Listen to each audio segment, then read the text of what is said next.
10, 9, 8, 7, 6, 5, 4, 3, 2, 1.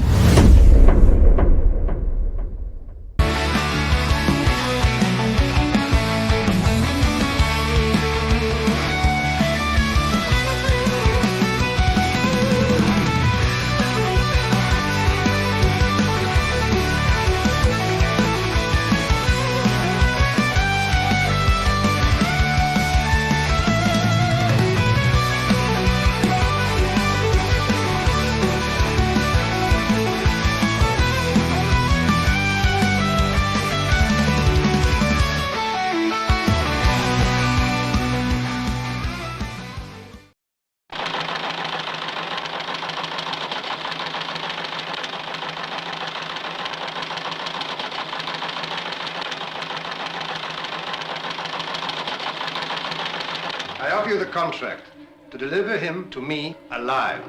Where do I find him? He's to be moved across the border and taken to an army barracks at Zimbabwe. And you want me to intercept him and deliver him to you? Correct. Julius Limbani is alive. I don't care. Yes, you do. I'm finished with all of that. I'm getting too old. And by the way, so are you. I've got Ray for Jarvis. Good. You haven't got Sean Finn. Alan, what? Not even a hearty handshake? Car just pulled up to the back door.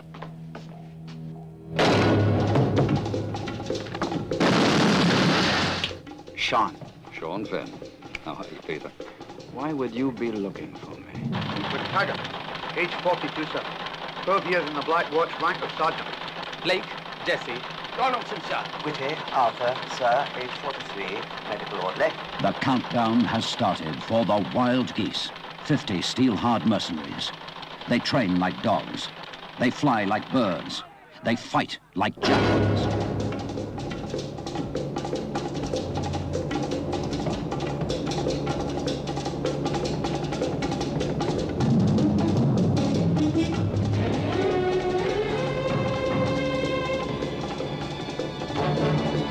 The Wild Geese. Fighting is their business. Killing is their trade. Their mission, to save the life of the president of a new African nation. Sit still, right where you are, don't move.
Well, good morning, good afternoon, good evening, and good golly, Miss Molly.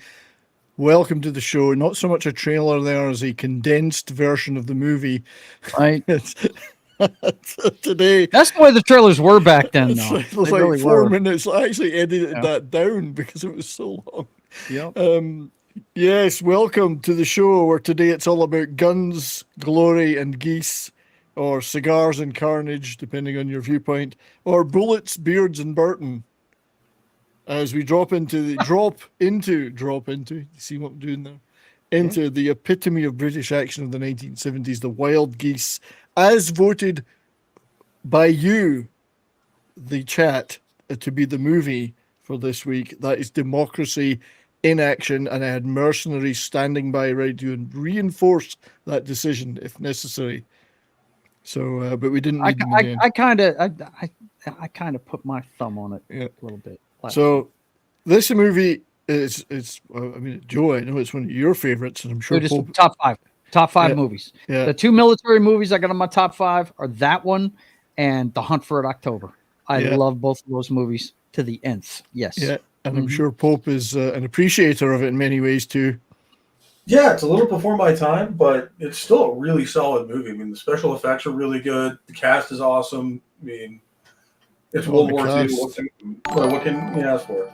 Yeah, the cast is incredible, and even just talking about the cast alone would have filled a 2-hour show. So I've kind of had to trim that down a bit because there's so many people further down the cast list that it's a great trivia. It's a trivia goldmine, this movie. Yeah.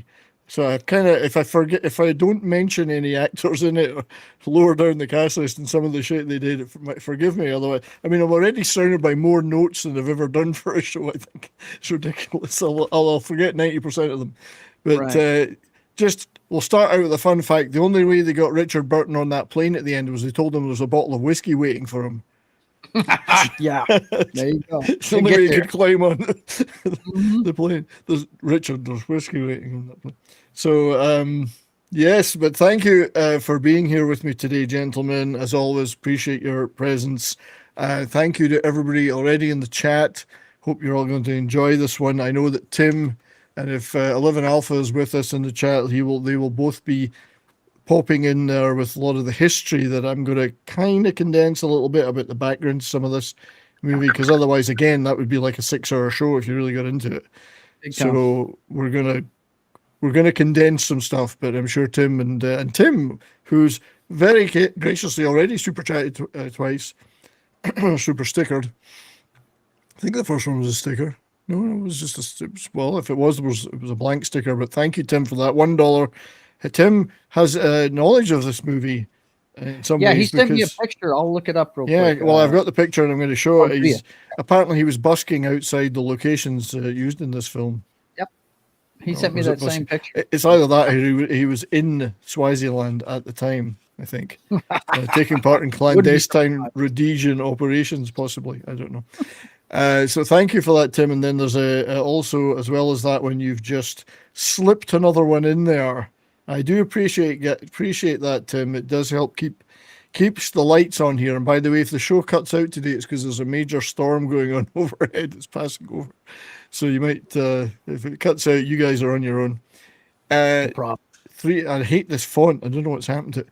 $3 from Tim. Does Richard Harris sing in this film? Well, we're going to talk about that a little bit, as he did have a bit of a singing career, a recording career, as did Richard Burton a little bit. I'm going to talk about that too. So, but thank you for those, mate. And let's give you a celebratory clip of some kind. Nothing to do with this movie, probably, but what the hell? Let's play one I haven't played for a long time. I got so many clips here. My God, this one. I believe, Ken, that the balance shall tip in the favor of culture. That's what we aim to do in this show. Tip in the favor of culture. And as rightly as Snorty pointed out, I think it was, and I got to find it now. The casting of this movie is interesting because they cast an English, so an Irishman is an Englishman, a Welshman is an Englishman is an Irishman. In fact, 2 Englishmen is Irishman because Frank Finlay, as well as Roger Moore, plays an Irishman, and then a German is and the one that isn't a stretch is a German as a Afrikaner. Right. They almost sound the same, don't they? Yeah. Yeah. So Tim says he's old, but not that old. I was just kidding, mate. But Tim did send us a photograph of one of the locations, and he used to inhabit the place over the road. So it's great. And some great London-based locations in this, Twickenham and areas like that, Earl's Court, some of those great old Victorian and later buildings. Always look good in movies. They used a lot of those. Yes, 11 Alpha is here. Hail to 11 Alpha. He will be keeping us right on the history, as he's way more informed on that than I am. But anyway, let's boogie. Let's talk about this movie, which I saw in the cinema. I didn't see it in the theater. I saw it on HBO later. Yeah, I don't know if it did that well in North America. I don't recall. 1978. I wouldn't have been able to go see this movie. Yeah, It was. I was 13 when this movie came out. So I wasn't much older. Yeah, but it was on in my local cinema, and it was big deal. It was a big deal. So didn't you call it the Expendables before the Expendables? Isn't it? Well, it is kind of. Yeah. Mm-hmm. Sorry, Pope. Go ahead, mate. Yeah. I was saying, kind of is. Well, if I've looked a little bit at that, we're going to talk about it because there's a series of movies that kind of influenced this, and then it itself influenced the series of movies, one of which was the Expendables. And I want to get into that a little bit because of the ages of the casts of both movies when you compare them. It's quite a surprising comparison because, let's face it, when you watch The Wild Geese, these guys look old. They're not young. And yet they're younger than their right guys in the Expendables. A little bit tougher time, you know. It was a harder time. I think the alcohol may have something to do with it. In fact, we'll show that now. Especially in Richard Burton's case, that's for sure. Yeah, Richard Burton was only 53. And yet he looks, honestly, when I don't look that old now. No. I'm 10 years older than that. He looks like he's in his late 60s, early 70s in this movie. And Stallone was 64. Roger Moore's 50, and he doesn't look too bad. Statham 42. Those are not direct comparisons, I guess, but Richard Harris is 48 in this movie. He looks he looks like he's older than Roger Moore. He looks like he's 78. It's funny he outlived Burton, but Jet Li was only 47. I mean, it's hard to compare the two when you think, I mean, Dolph Lundgren 52, Mickey Rourke 57. They all look younger, maybe not Mickey Rourke, than Well, Mickey Rourke, his face has been screwed up for a while. Yeah, and Willis 55, Schwarzenegger 63. So whenever I think of The Wild Geese, I think of creaky old guys doing a military action movie, but that were actually younger than the Expendables cast. Right. Some of them, yeah. Some of them, yeah. It's kind of hilarious, really, but I guess it was a different style of action. There's a different physicality. It was a different time too. Those guys weren't getting facelifts and shit. Yeah, you know, they look their age, man. That's right, you know? yeah. So it's interesting for that, but it's the Expendables is a very good comparison. And there's a number of previous kind of let's get the team together mercenary movies that I'll just talk about at a little point further on. But so released in July 78. Quite a long running time, 2 hours, 14 minutes. The action really doesn't get going until about halfway through. Budget at the time of 11.6. Well, the figures you can get, because it's very difficult to get figures on some of these older movies. Especially box office money is difficult to find. This isn't even on Box Office Mojo, although its sequel is. But the budget of about $11.5 million US. Didn't do that well in North America, but was a huge hit in Britain and Europe. You can't get accurate figures on the return, but apparently it did make pretty good money in the end. Like, it made a profit. Wikipedia, which of course you can't trust for anything, does say about 9.8 million worldwide, but I don't think that's anything near what it made. I think back then they just didn't keep track of this very well. Yeah. So. Yeah, how would you know? Yeah, I think it did pretty well though worldwide, not necessarily North America, because whilst it had Burton and Harrison Moore, it didn't really have any American stars in it. No. Yeah, not the only one most American audience would know would be Roger Moore. Probably best known, yeah. Maybe Richard Harris. I don't know. Richard Harris was known. He was in a series of movies called The Man Called Horse at the time, and a lot of people in North America knew him from that. I can't think of that movie without cringing. going, oh shit, that hurts. Yeah. But Stuart Granger, funnily enough, although he's a Brit, was an American citizen. So by that time, so I guess Hardy Krüger's the one nobody in North America would recognize. Yeah. I mean, they wouldn't know him from Adam. They all knew who Richard Harris was. They knew who they were. Richard Burton was too. It's possible to say that they'd peaked a little bit by this time because they were starting to make European spaghetti movies and more B movie stuff to a certain extent. So they'd possibly peaked a little. And obviously we know Richard Harris and Roger Moore went on to do more stuff later. And Harris, particularly with Unforgiven, had a bit of a resurgence. But well, I guarantee you Dumbledore. Every Harry Potter fan in the world knows who he is. So, exactly. you know. So, most of the cast of this movie are gone. By the way, there's like the little kid, the annoying little kid, is still around. The guy that plays one of the sergeants, he went on to be in Black Panther, T'Chaka or T'Challa or something. I don't know. He's still around. Rosalind Lynn, Lloyd, and John Glenn, the assistant director and editor, is still around. But the rest are all gone, as far as I know. Yeah. So you and Lloyd, and this is an interesting movie because and there's a great documentary if you've got the DVD, or it's out there probably on YouTube, called The Last of the Gentlemen Producers. And Ewan Lloyd was the producer, an independent British producer. So it didn't exclusively work with any studio. It's kind of like almost like a precursor to Canon. Somebody he got his stuff together separately and then sold it to a studio to distribute. And it's a great documentary if you watch it. And he'd risen from being working in theatre cinemas in the 40s to publicist, and then through a great friend of his, Alan Ladd, became a producer. He got him he met him on the Red Beret movie, and they hit it off, and he got him involved in making larger productions as a friend of his. He was quite friendly with a lot of guys in Hollywood because he apparently was a gentleman producer. So yeah, or paratrooper as it was otherwise known sometimes, the Red Beret, which is a great movie as well.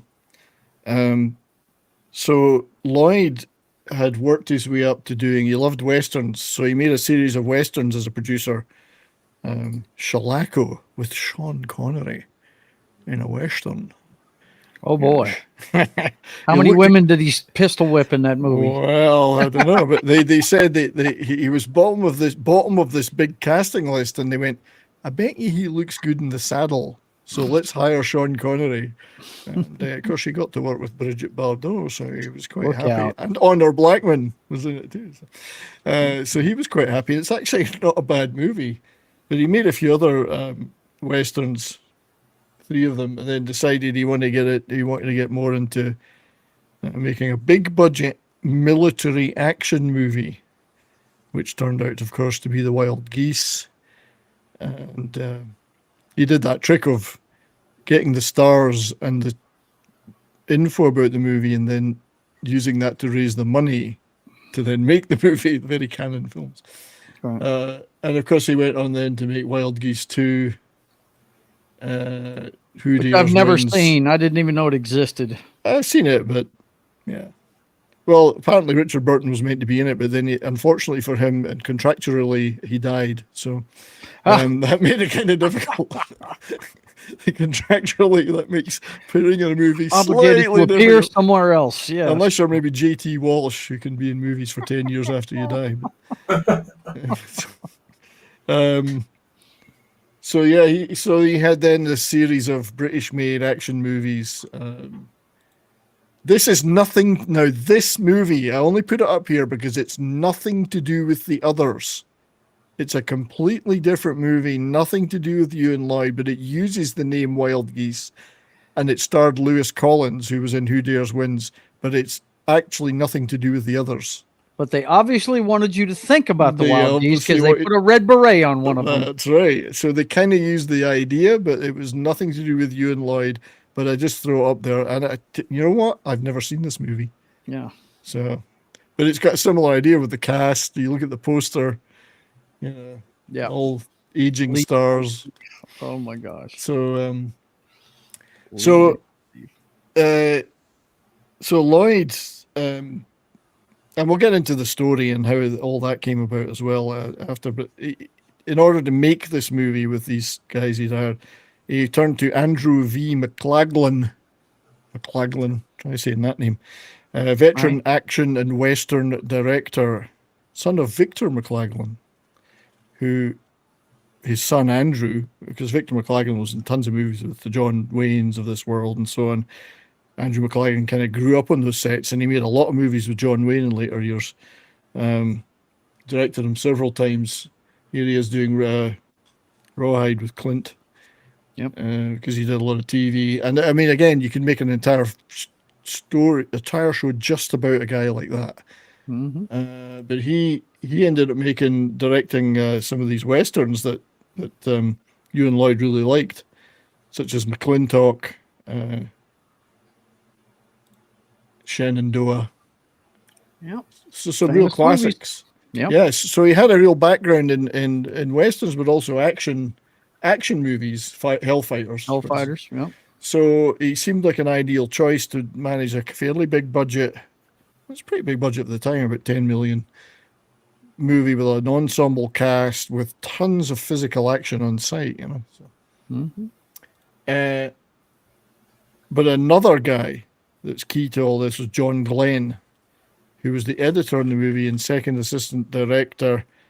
And John Glenn, we've talked about in a number of shows, because as well as being working on Superman, he obviously worked on a lot of Bonds as director. First of all, as just editor and second assistant director, and then he moved up to director. He did 5 Bonds. He was in between working on The Spy Who Loved Me and Moonraker. And then after Moonraker, he directed 5 Bonds. So he's still with us. He's retired, but still with us. And he had a lot of influence on it, because he in a movie like this, the director doesn't do it all. Second unit director's going to do a lot of stuff. So experienced guy again, experienced with big budget action. So great contributor to this movie, and that's one of the links to Bond in this other movie. than Roger Moore, right? So you've got Roger Moore, you got John Glenn, you had Maurice Binder doing the opening credits in a very Bondian style. That almost comes off like a Bond sequence, and the song is beautiful. I don't know who does that song. I'm sure you're the music man. It's Joan Armour Trading. Oh my God. It is such a great song, man. It really is. It was still a fairly big star in the 70s. She had a huge hit with Love and Affection in the early 70s, which still gets played a lot. She might still be with us, actually. I'm not sure. So she did the very Bondian theme song, Flight of the Wild Geese, and then Maurice Binder did the titles. And I'm sure there were many other crew shared between the movies. It was smack bang in the middle of a couple of Bonds. So a lot of links there. Joan Armour Trading did the theme song. And Roy Budd, just because we're on the subject of the music, did the soundtrack. He composed the score, which he'd done stuff. We did a movie we talked about in here, Sinbad and the Eye of the Tiger. Get Carter was another movie he did, but he also worked a lot with Ewan Lloyd, Paper Tiger, Sea Wolves, Wild Geese 2, Who Dares Wins. He did all of those, so obviously a friend of Ewan Lloyd's. And it's not bad. It's a very stirring, kind of old-fashioned Second World War feel to the soundtrack to this. So this is where I'll live in Alpha, and Tim and others will help keep me right, because there's quite a lot of stuff led into the story of this movie, both fictional and real life. So Lloyd had optioned a novel that had not been published called The Thin White Line by a Rhodesian writer, Daniel Carney, who'd seen some action himself in Rhodesia, in the police and so on, back in the day. And this novel was set in the Congo, which I think is Zaire now, isn't it? And was eventually published, this novel, under the name of the movie. But Carney based this very much on, his novel was very much based on this guy and his activities, a contemporary mercenary guy who did a lot of work in Africa, Mad Mike Hoare, Hoare. Wow. Who was also a technical advisor in this movie. Irish-born leader of the 5 Commando unit of the Congolese National Army, fighting rebels at the time. I know 11 Alpha knows a lot about this stuff. They were the ones that had the Wild Geese shoulder patch and flag that we saw earlier on the cover of the record by Joan Armour Trading. So So he was involved with this movie, but he was a real life mercenary in in the turmoil of the post-colonial era in Africa, when there was regularly uprising, revolts. There was, as the movie shows, there's Cubans and East Germans in there stirring stuff up. Well, I mean, terrorism, revolution. I mean, of course, an Irishman would feel right at home. That's right. Yeah. I was fixing to say, with the last name he had, I'm sure he got in some fights. Mike Hoare, yeah, indeed. Mad Mike Hoare. The Wild Geese and this is where, I mean, I need to read more up on this history, but the Wild Geese moniker itself, there's the patch that they had, which is pretty neat, I think. Yeah. The Wild Geese moniker itself came from Irish soldiers from the 15th, 16th, 17th, 16th, 17th, 18th centuries, who fought for continental European armies. They were basically Jacobites who were basically getting, say, because of the English Protestant takeover of Ireland, decided it was better to go fight overseas as Irish Catholic patriots for continental armies. They started with the Jacobite army of Patrick Sarsfield and the flight of the Wild Geese. Now, if you look closely in this from the 16th century, you can see Richard Burton in here.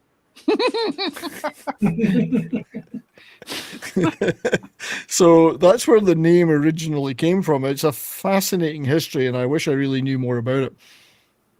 But they ended up getting a reputation as being mercenary fighters all over continental Europe in the regular wars going on in Europe over those centuries, and fierce fighters.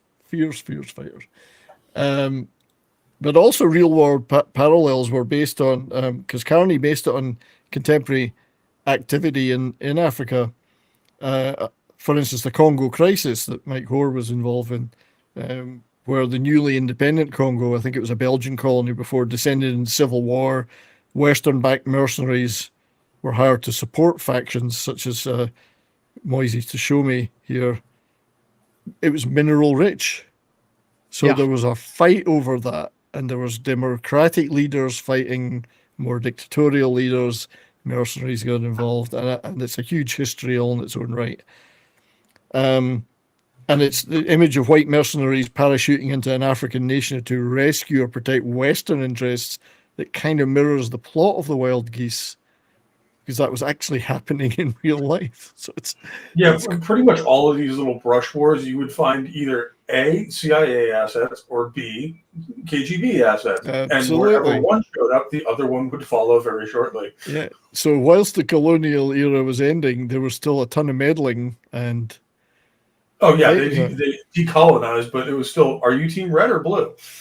That's right, yeah. Because the movie at the time got an awful lot of criticism for a number of reasons. One was, and I remember it well, protests and other articles about, whilst it's a popular movie, it got criticism for its depiction of Africa through this colonial lens, focusing on the white characters and them doing daring do stuff. But if you actually look at the story closely, it also got praise for addressing the betrayal of African leaders by Western powers for... Hello. Yeah, so the movie actually reflected some of that as well. It wasn't all one-sided. It was a realistic movie, I thought, in many ways. Oh, yeah. A lot of white mercenaries were the guys who were actually doing a lot of the heavy lifting in those armies. Yeah.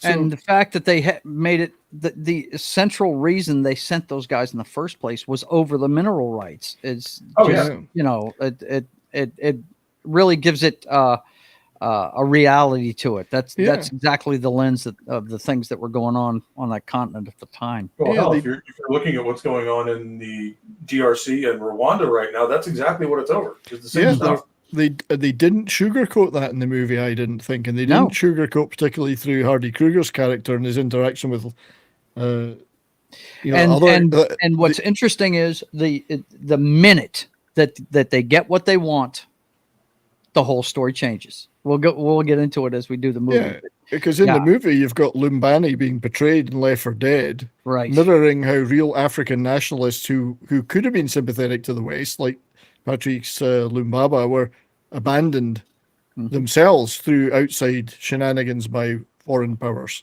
I just remember as a kid that Idi Amin was a character that was in the news a lot after this movie came out. And he's been described several times as the closest thing to that guy that does the I remember funny salute, you know. I mean, very well. Yeah, he was a very charismatic guy. He was a mean to mood for love, as the meme used to go. Right, but he played well for the cameras, but behind the scenes, he was killing his people by the thousands. It was. Well, isn't he the subject of The Last King of Scotland? Yes, that's Forrest Whitaker plays him. This he is an won an Academy movie. Award for portraying him. Yeah, so just say hi to some people in the chat that have just joined. We got Zax, our good friend Zax. Good to see you, mate. Always good to see you. Punkwaddle is here. Good to see you, sir. Gambit 1987 is here. Obviously, lots of others. Thank you for joining. I'm just checking over in Rumble if anybody's around. On the Rumble side, if you are, and there is somebody there, it's Joe. Of course, I'm always watching your chat. Good to see you there, Joe. I'm even got the if anybody wants to reach out on X, I've got that chat up too. So I'll let you know. So X is running. They're all running smoothly right now, which is rare. So anyway, so lots of real life stuff in the movie, and it got criticism, but also some praise for not trying to sugarcoat things or they tried to present it as is, and part of that was due to the guy that wrote the screenplay, a guy called Reginald Rose, American screenwriter, mainly did a lot of plays, served in the army in World War II. A lot of the people in this movie had all served, which is interesting because it's just the right timeline for that to have happened. He famously wrote 12 Angry Men. Wow. So I had forgotten or wasn't aware of that until recently, that the same guy who wrote the Wild Geese screenplay. So he's not a guy that's going to sugarcoat something or make it fluffy. So I mean, this is a powerful movie, and yes, big time. Yeah, one of the greatest movies ever made, really. So not a bad track record to have writing your military mercenary action flick.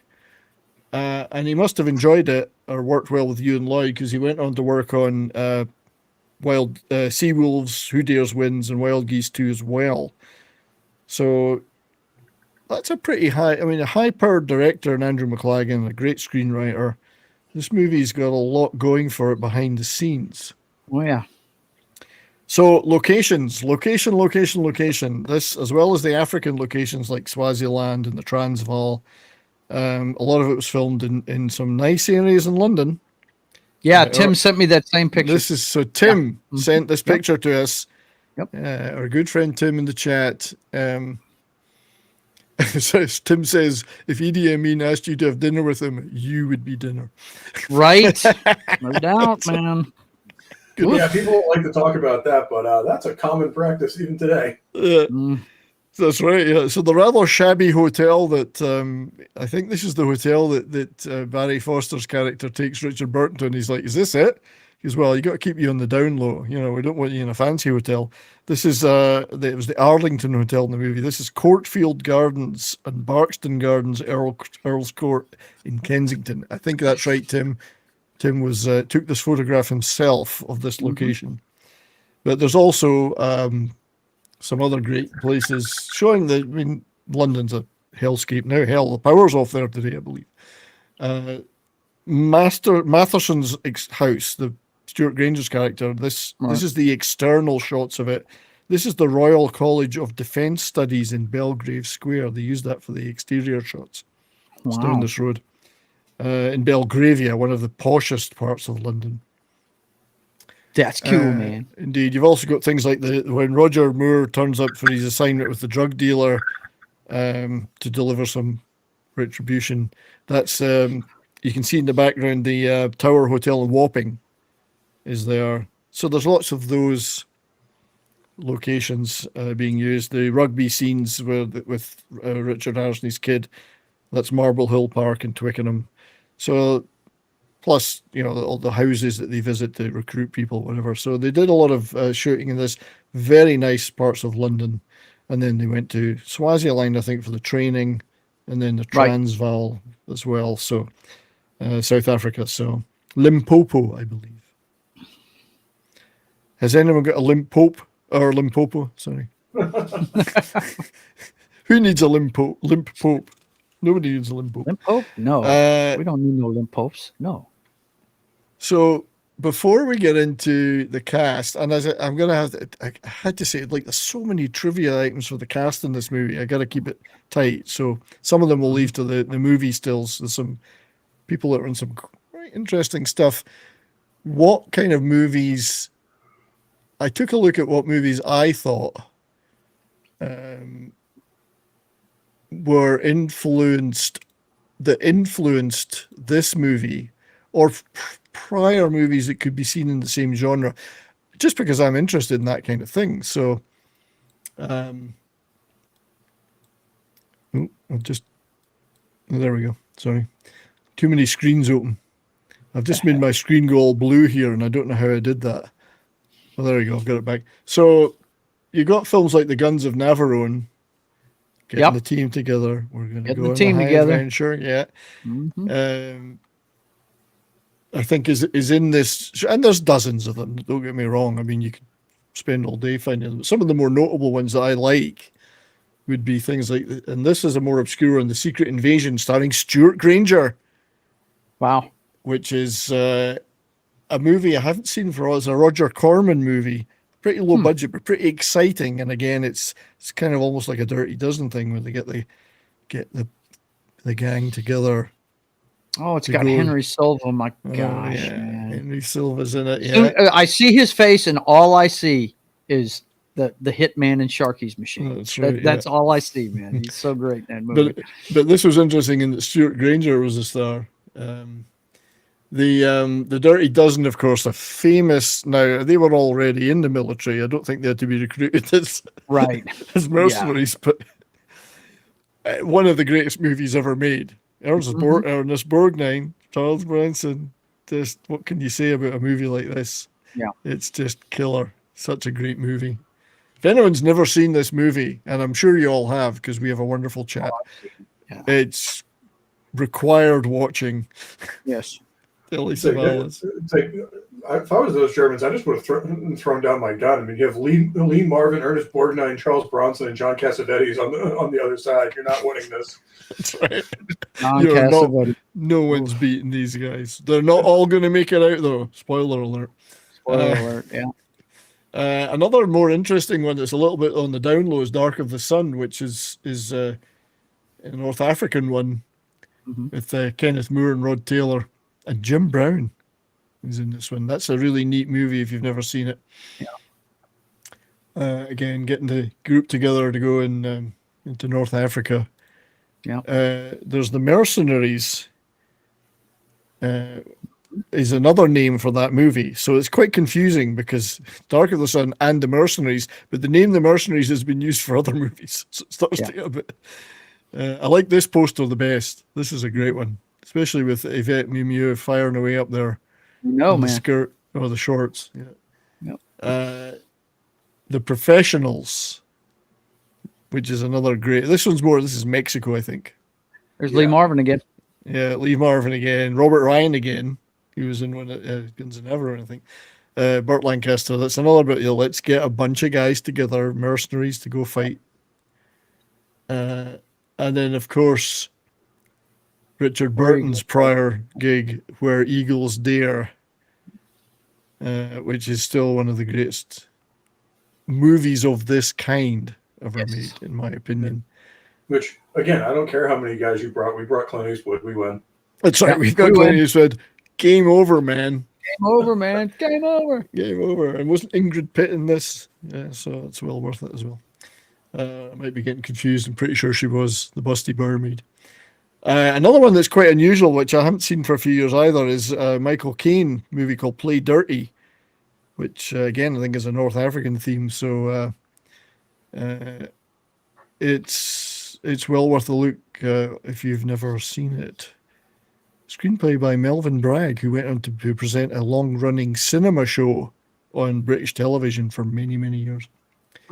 So that's some of the movies that kind of led into. There's bits of elements of a lot of them in Where Eagles Dare and the Wild Geese, but things that came after. I know one off the top of my head. I want to see if you've got. Well, here's one: The Dogs of War, which I think somebody yeah. mentioned, and we've talked about before. Is a great movie. I'd love to do on here one day. We probably will. Great Christopher Walken. What we need is more grenades. We need more grenades. Yes. Wild Geese 2, obviously. Another Ewan Lloyd movie. Richard Burton was meant to appear in it, but then inconveniently died. This one we mentioned earlier, Codename Wild Geese. While it's no direct connection to Ewan Lloyd, it's still a very similar movie, albeit set in Hong Kong or in Asia. Mm-hmm. Who Dares Wins, which was in our poll of one of the movies we might cover, based on that real life SAS raid, the Iranian embassy. I think it was the Iranian embassy. I love some of the old SAS stories because they're one of those ones like the movie Hacksaw Ridge where Hollywood had to tone down the actual story because no one would believe it. That's right, yeah. This is an interesting one, which I had not thought about till I was researching the show. The Escape to Athena, starring Roger Moore and Telly Savalas and David Niven. These names keep coming up. And Richard Roundtree. Look out. Sonny Bono, Elliot Gould, an all-star mercenary type action movie. Sonny Bono, Elliot come on. Gould, looking like a goon like he always did. Yeah. Good Lord. This is a fun movie and directed by George P. Cosmatos of Tombstone fame, of course. So cool. And then, of course, the Delta Force. Now, there you go. There are similarities, although it's not a aircraft hijacking. There are quite a few similarities between the two movies. Yeah. When you look at it, I think in another era, the Wild Geese could have been a canon film. Yeah, right. Very much made in the same way and produced in the same way.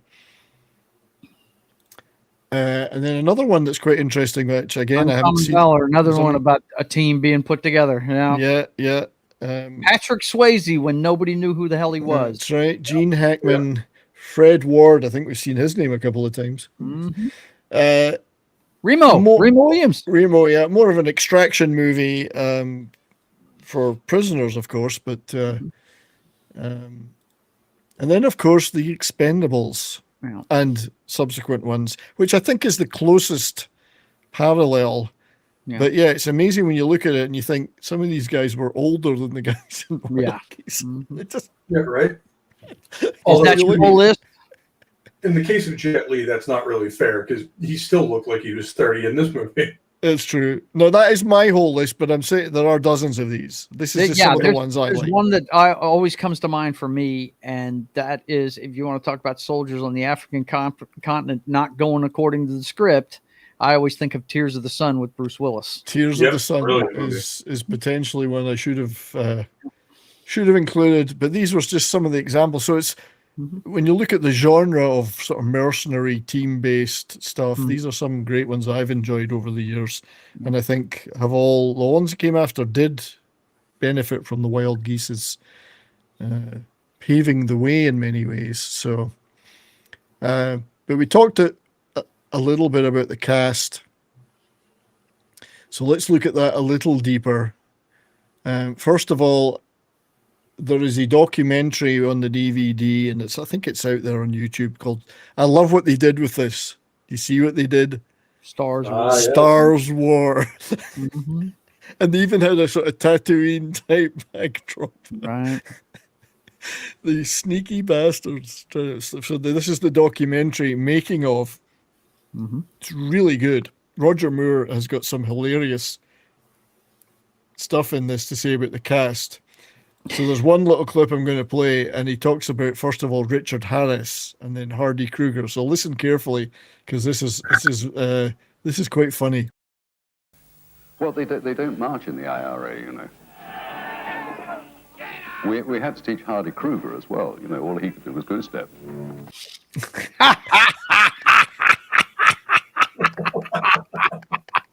And through the whole thing, he's funny. He's so funny. It mirrors his character in the movie. But yeah, Richard Harris. They don't march in the IRA, of course, so we had to teach him. I had to teach him. And then Hardy Krüger could only goose. It's a killer.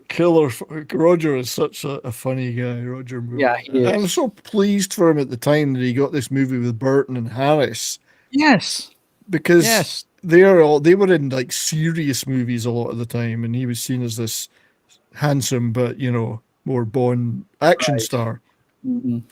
And he held his own. He always had a good sense of humor, man. If you've ever seen the movie Cannonball Run, his little spots in the in the blooper reel at the end of the movie are hilarious. Yeah, they are. There's some funny stuff. Roger Moore is funny, and I mean Harris and Burton, albeit a bit on the decline at this time, they weren't like, oh, it's Roger Moore or whatever. They were good buddies with him. They all, they were all had similar backgrounds, and they respected.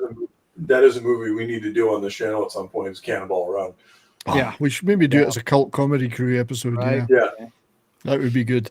So I'm definitely going to do a watch along of it one Saturday night for everybody to watch it. Yeah, for sure. So the cast, which was obviously the big selling point for you and Lloyd particularly, and they look good. They just so Richard Burton, Sir Richard Burton, as he was later, he was Colonel Alan Faulkner, retired British Army colonel turned mercenary, seasoned hard drinking. By God, he's hard drinking. I was fixing to say he didn't have to act in this movie. He was Richard Burton in it.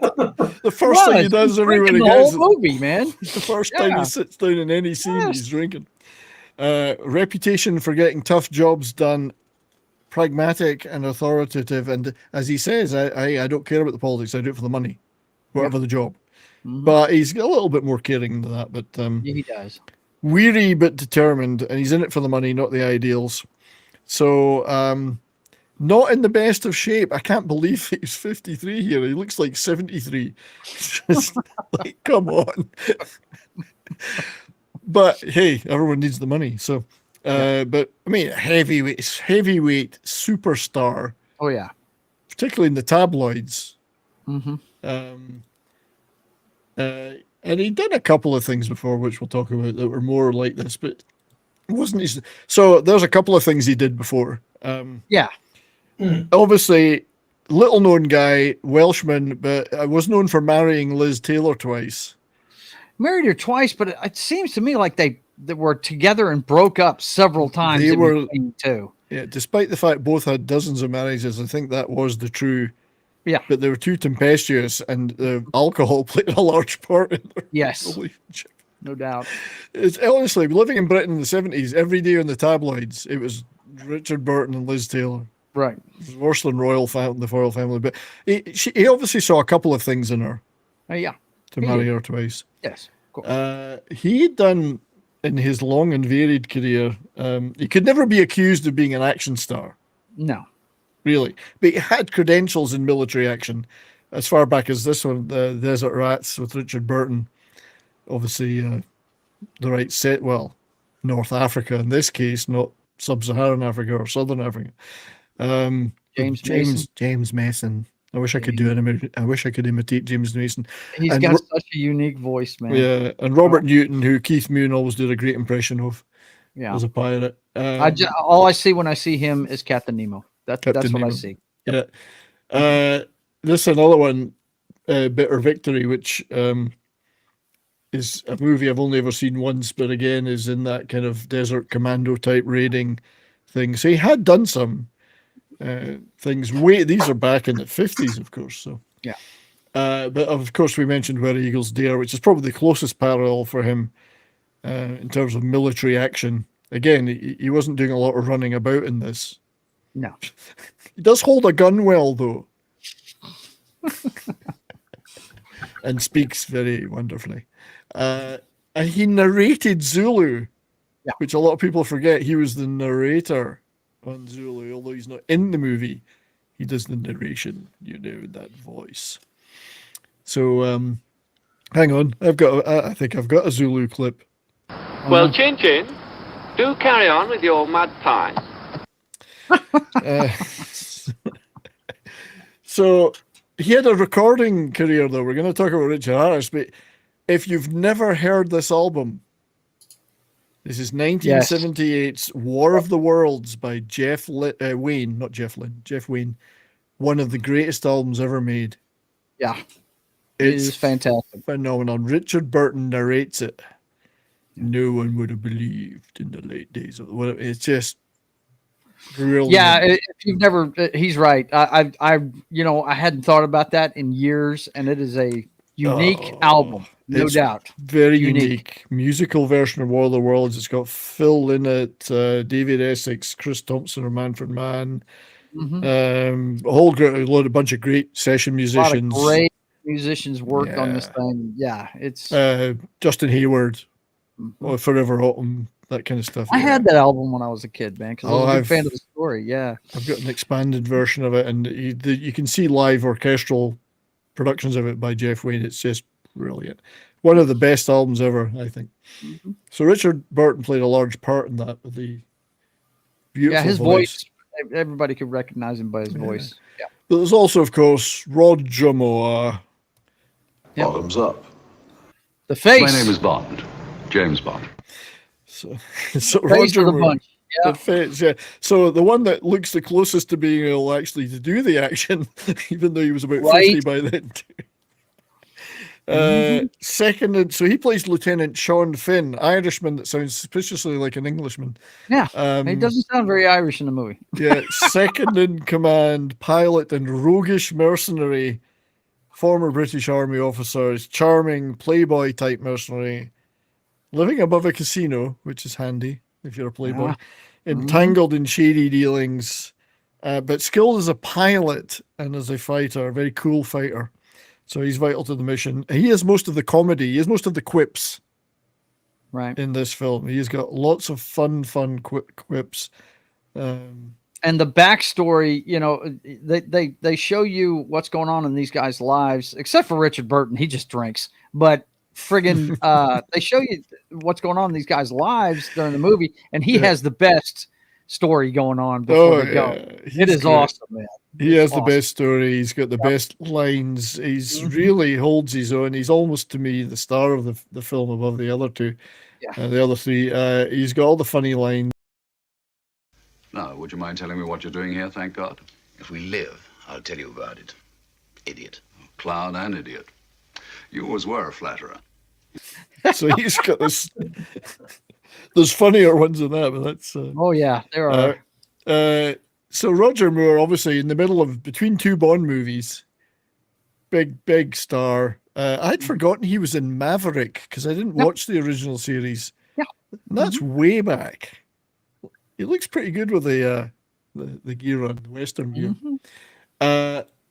This, of course, is his best role ever as Turk Thrust 2 in Curse of the Pink Panther.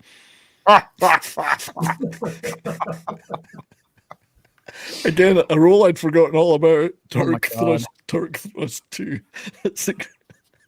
Curse of the Pink Panther. But he's got some action chops as well as the Bonds. Come on. An African previous this is a movie set in Africa, 1974's Gold, which is a pretty damn good movie if you watch it. I hope you talk about his television career. Yeah, well, no, we haven't got enough time for The Saint and I'm telling you, man, The Saint great and stuff. Persuaders. I've got all the theme tunes on here. Yep. There you go.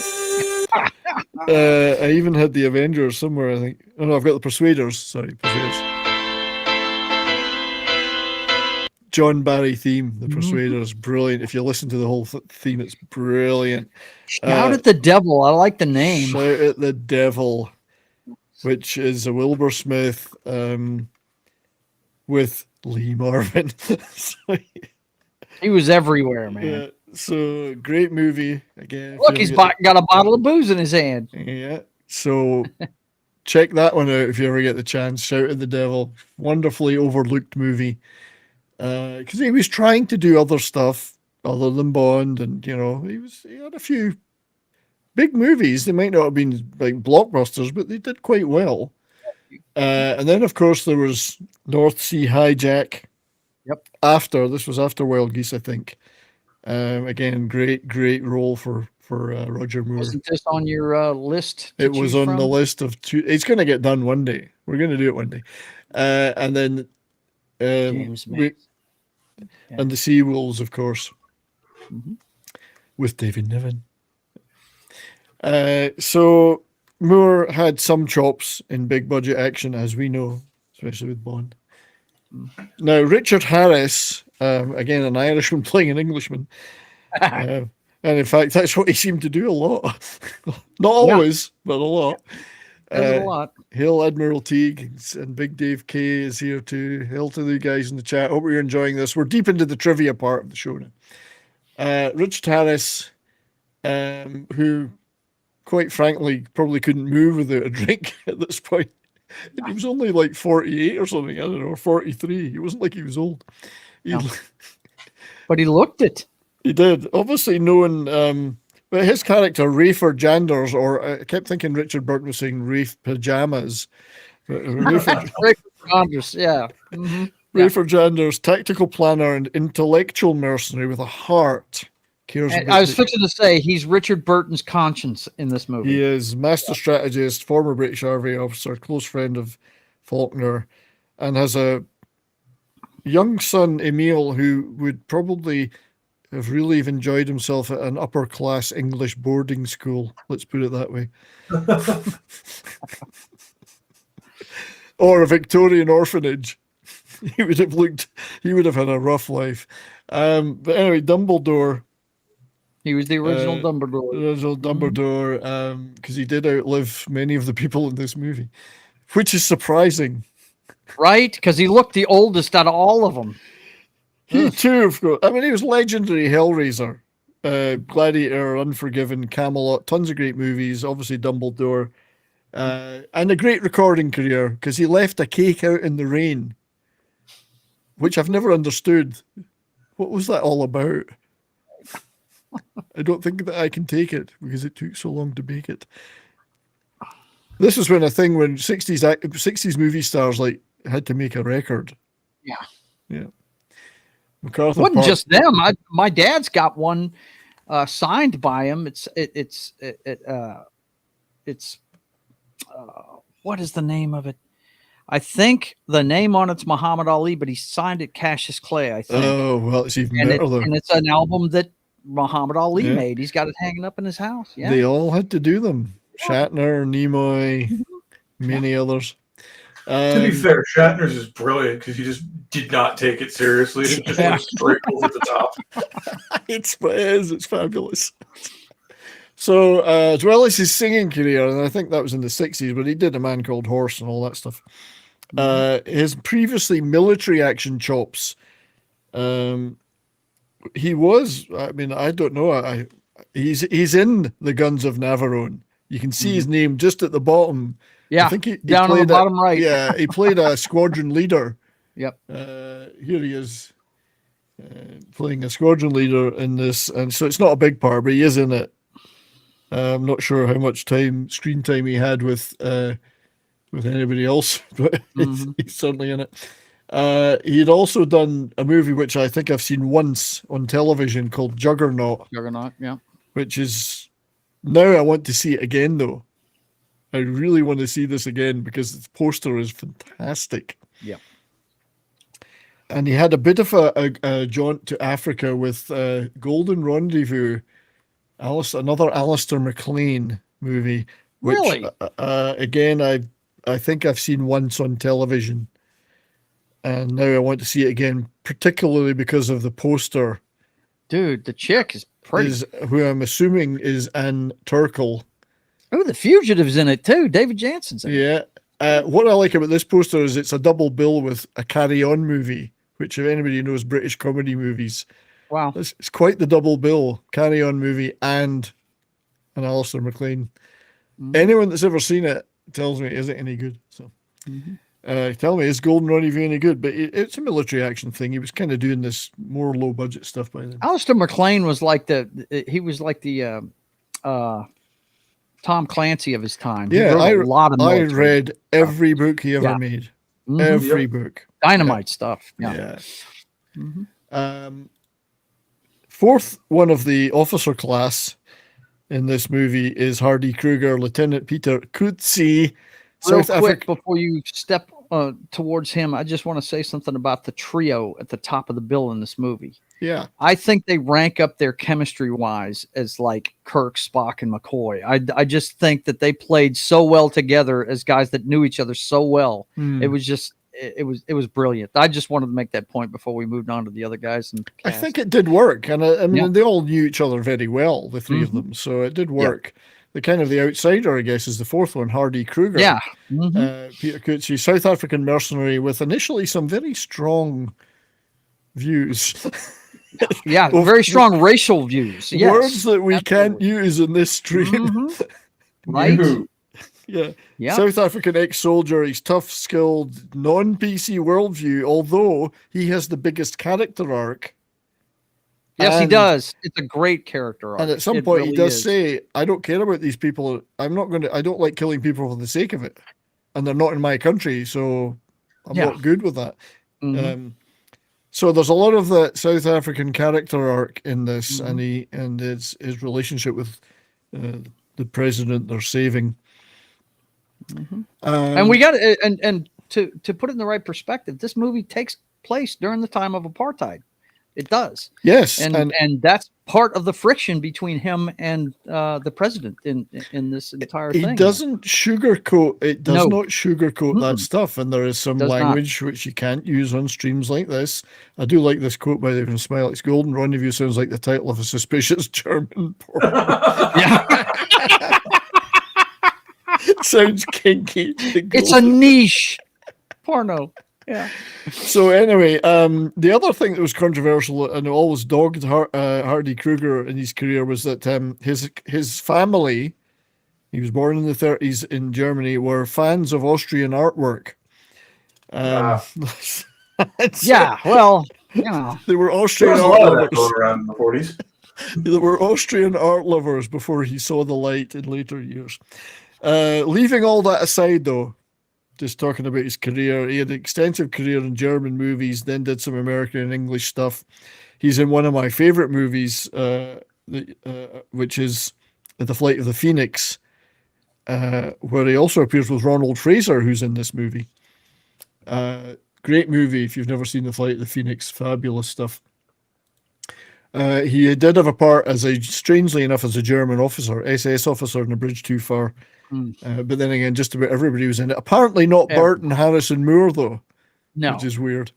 They were probably busy doing something else. I see a prolific Scotsman there, though. I see Sean Connery in that cast. Absolutely. He was in it, yes. What I loved about this movie is Anthony Hopkins' character, Colonel Frost, was actually the technical advisor on this movie. Oh, that's right, yeah. So it's quite well done then. Hey, I'm in this movie and I'm advising it. I must be dreaming. So, talk about an all-star cast, though. I mean, there had so many people in it, they couldn't fit them all on the screen. It was just... he also appeared in a Ewan Lloyd production with David Niven starring, called Paper Tiger, and Toshiro Mifune was in this. Yep. I remember that movie. Yep. Yeah, and also there is another actor that was in... It's the Scottish character Ronald Fraser, who's in this movie, was also in this. I think he was in Paper Tiger too. So, but moving on from Hardy, Stuart Granger was another big name in it, playing Sir Edward Matheson, the unscrupulous banker who hires the team, but you know straight away you can't trust him. No. You can't. And he plays this role really well, Granger, I think. Yeah. Yeah, he doesn't overdo it. He doesn't chew the scenery, but you know he's a shit. So it's quite hard to do. Big Dave K is asking about Darby, Sean Connery and Darby O'Gill and the Little People. Yes, I have seen it and I've always regretted it. Diddly, diddly, diddly potatoes. Granger was he'd kind of retired from acting for a little while. He was more into real estate by this time, but he'd had a big career in the 40s, 50s, and 60s. Quite a handsome, charming guy, British, but eventually ended up living in America and becoming an American citizen. His real name was James Stewart, so he had to change it. He had to change it because of Jimmy Stewart, and he's Scottish background, so he used his Scottish grandmother's maiden name Granger, so he called himself Stuart Granger. How much more Scottish can you get then? No. Yeah. Even though, he played Alan Quatermain. It was one of the films that made him a big star back in the day. In King Solomon's Mines with the lovely Deborah Kerr. Wow. Because I think we forget how big a star Stuart Granger was for quite a few years. He was, as I say, he'd kind of moved out of movies by that time, by the Wild Geese time, with the Secret Invasion we'd mentioned earlier. He was in a lot of war movies. Sorry, I've jumped ahead. Secret Invasion, bunch of others, mainly back in the day. But by 78, as I say, he dropped out, was largely doing real estate. He kind of moved back into it and then did a lot of TV. He was on a lot of American TV shows. But The Wild Geese was his last major movie. Like, after that, it was mainly TV he did. So Winston Nshona played Julius Limbani, the deposed president of Zimbabwe, or the Congo, is it really meant to be?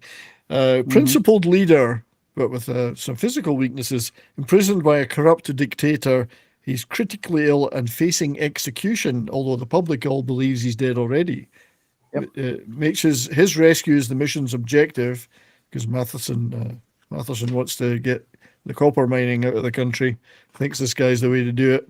Right. It's a bargaining chip he's going to use to try and get what he as we know, it's a bargaining chip. He doesn't really want to save him. He just wants to bargain with the current dictator.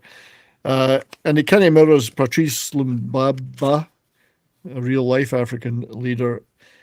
South African actor who had not appeared in a movie before, didn't really have a strong career after, but did make an appearance in The Dogs of War, funnily enough. So didn't have a huge career after that. Particularly, he was more of a play theater guy.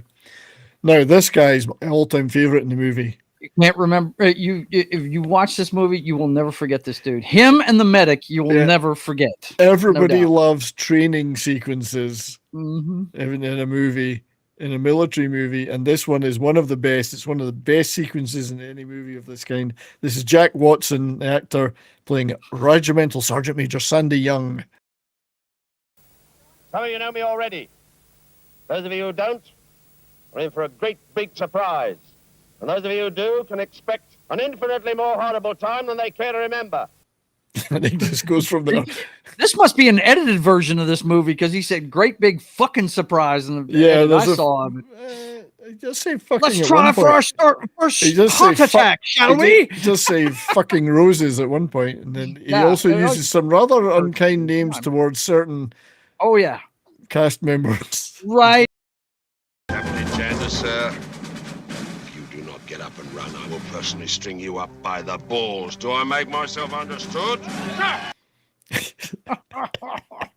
I know you didn't put the medic one in there. No, I can't use that word. The word cannot be used, but he calls him the F word, which is another point of controversy we'll get to. But oh my God! So great actor. He was a physical education instructor in the Royal Navy in World War II. So he knows his shit when he's doing this movie. Oh man. Background, a tough, no-nonsense British Army veteran.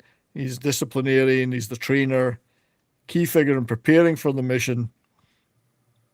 And he's one of these British character actors that I grew up watching in tons of stuff, but he's in things like Tobruk.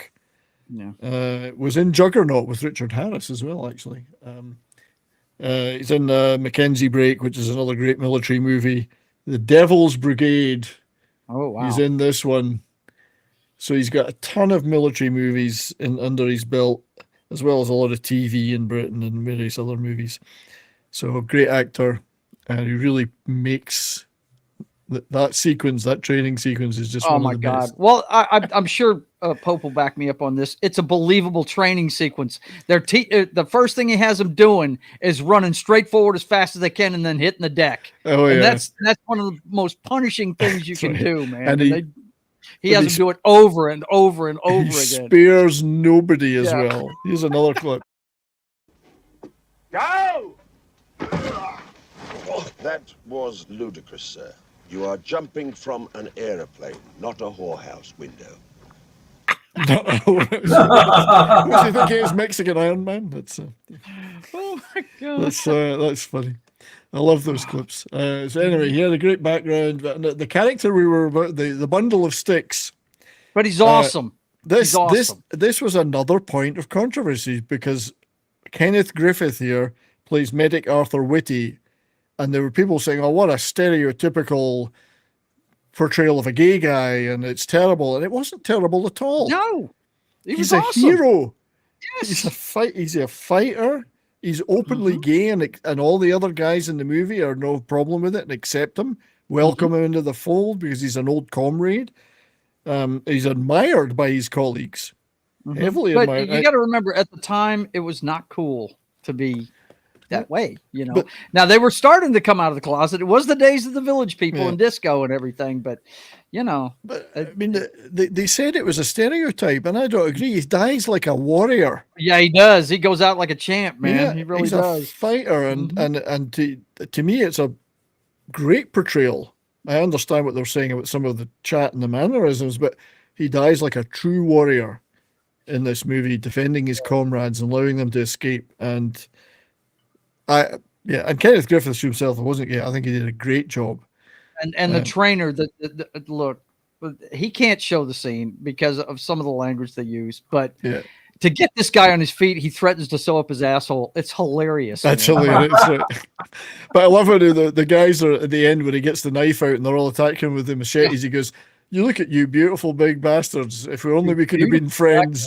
And then he stabs the guy in the chest. It's great. He's a wonderful character. Wonderful. Yeah, he is. And his Awesome. colleagues all loved him in this. Yep. So not one of them gave him shit about it. Matter of fact, they joke about it the whole damn movie. Right, he's a warrior. So I thought, what better representation could you get? Yeah, why would they give it backlash? I don't, That's But I mean, really great. Another actor, again, I grew up seeing in dozens of films and TV shows, Kenneth Griffith.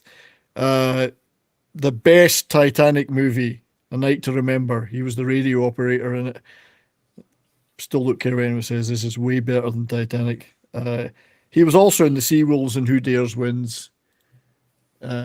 So check him out. Kenneth Griffith, a great actor. Frank Finlay, the other Englishman who plays an Irishman in this, and he plays the most diddly potatoes Irishman you could I was get. going to say, he does at least get the accent, he tried. Roger didn't even try the accent, Let's hear it. And you'll die, Faulkner. All of you. And all of us. So I'm against you. And God's against you. And if you'll excuse the blasphemy, we're tough sons of bitches, the both of us. So diddly potatoes, I would say. So Frank Finlay plays the... I mean, nobody can pronounce the name. Father Gürgen. I think even Roger Moore had trouble. So Frank Finlay played the. He's in a small part, but I always remembered it because I always think diddly potatoes. English actor, primarily known for playing Casanova on BBC TV, which was a huge show back in the day, a Dennis Potter show, one of my favorite playwrights and producers of TV. Dennis Potter made some great stuff. But also appeared with Richard Harris and Sean Connery in the Molly Maguires, where Richard Harris actually gets to be an Irishman. Wow. And Sean Connery still gets to be a Scotsman playing an Irishman. So he had a role in that. But he will always be remembered, and we've talked about him in this show briefly, for playing he was in Cromwell with Richard Harris as well. So he did a lot of stuff with Richard Harris over the years. Always will be remembered for playing the witch smeller pursuivant in Blackadder. which we did on this show. We did talk about that in this show. So, who's in the Is that Deadly Johnny Bees? English right next to him there? Is it? It is Johnny English. So, which Miller pursuivant? Ronald Fraser playing Sergeant Jock McTaggart, another prolific British character actor, was in the Seaforth Highlanders in the late 1940s, stationed in Benghazi. All these guys had military, most of them had military experience. He, as we mentioned earlier, was in The Flight of the Phoenix with Hargreaves Krüger. Fraser's in the middle, and there's Krüger, and there's Richard Attenborough. So he'd had some screen time with him before. Mm-hmm. But yeah, prolific character actor in tons of stuff. Had also been with Richard Burton in a movie called The VIPs, so they had some time together on screen, as it were. One other guy I want to mention, and we'll talk about some more of them as we go through the stills, which we're just about to do. Barry Foster, who played the kind of Stuart Granger's fixer. Thomas he's the middleman. Yeah, Thomas Balfour. He was a big star at the time in Britain. He appeared in a show called Van der Valk, playing a Dutch detective. Long-running detective show on British television. He was also in the Cannon film Three Kinds of Heat, which is on the list of Cannon movies we're going to do one day. So he had a little bit of Cannon films experience. So that was that. That's the cast. We will mention some of the other cast as we go through the stills, which we better get started on because we're running over already. Dude, you could talk about this movie for 3 hours. Oh, that's what I'm saying. The trivia alone just goes deeper and deeper as you keep going. Yeah. Joan So let's armor trade. But Jordan armor plating, as we used to call it. Armor plating. Yeah, exactly. But see how the opening looks like of the beginning of Bond movie. It's got footage in the shape of Africa and all of very Bond. And we see the Concorde. Woohoo! Love the So right away, you've got Richard Burton drinking. Yes, of course he is. Yeah, he's arriving. He's not even hiding it either. Yeah. So this, these are quite spread apart stills, but he's been summoned to meet Matheson here. To first of all, he's not very happy because Matheson stiffed him before. They've got previous experience with the Limbani trying to save him, and he's owed money. But Matheson needs him. There you go. The first thing he does in this, I think, is hilarious. Falls down a friggin' huge glass of whiskey. Yeah, he arrives at Matheson and he goes, "We have a drink," and he drinks it all in one go. And I bet you Richard Burton actually did that. Oh yeah, you know he did. Yeah. So Matheson wants him to rescue Limbani and put him back in charge, so he can be put back in charge of the country, and he can make a deal for copper mining. So this is a flashback to, this scene's hilarious. Flashback to what happened. What happened before when Limbani was captured, and the guy's killed by something being stuck through the seat behind him. Yeah. Which, if you've been on commercial flights recently, probably does what it feels like. I took too many of them in April, man. Oof. Yeah. So, and I can see a lot of great comments in the chat. Like, thanks, Sullivan Alpha, for giving us some of the military info. So this is when Limbani was captured by the bad guys and secreted away. But yeah, so he wants Burton. I'll just call him Burton because I can never remember the character names. Yeah. Faulkner. This is there's the hotel that Tim took the photograph of. Yeah. Outside the Arlington Hotel. I love what Richard Burton says. It's a bit shabby, isn't it? He's expecting a 5-star hotel. It's this shitty boarding house type place. Yeah, we gotta keep this quiet. It's on the down low, quite right. I mean, that's what you would. This is where he's telling him who he wants, and when he mentions Sean Fenn, he's like, "Oh, that's a problem." Yeah. So he mentions Sean Finn. He wants Rafe Jeff. Again, I keep calling them Rafe pajamas. Rafe or genders. They're both a problem. But Sean Finn is. Oh, that's a problem. He says, "No, got to do this. Need these guys if we want to do this mission. Yep. To rescue this guy, we got to do it." And now this is where we see Roger Moore. To see the Tower Bridge behind him, and rolls up in. What vehicle is that? I don't know. A Lotus. I'm going to have to look at the Jaguar. Is it a Jaguar? Which type? E-type? I don't know offhand, but I know those headlights anywhere. I do not have oil in my veins. That's what she said. I wouldn't even know. Hang on. Oh, I don't have the internet car database up. I've got the internet firearms and the internet movie plane database. But anyway, he's turning up for his this is where they have the kind of the subplots of each character. So he's turning up to meet at a wild party. This is the 1970s version of a wild party. Always yes. Yeah. Oh, look. And there's got the disco music. Of course. And it turns out it's a mob guy that he's been doing a job for. And this is the son of the mafia guy, and it's drugs. And he goes, well, I don't do drugs. I thought it was cash. Basically, he's not happy because it was heroin laced with strychnine. Yes. Bad shit. It was bad shit in the first place. But he doesn't do drugs. So here's standards. What I liked about this guy, the heavy, is he's got a strange red mark on his forehead. Yeah. Which corresponds exactly with where Roger Moore shoots him later. So it's perfectly placed, isn't it? Perfectly placed.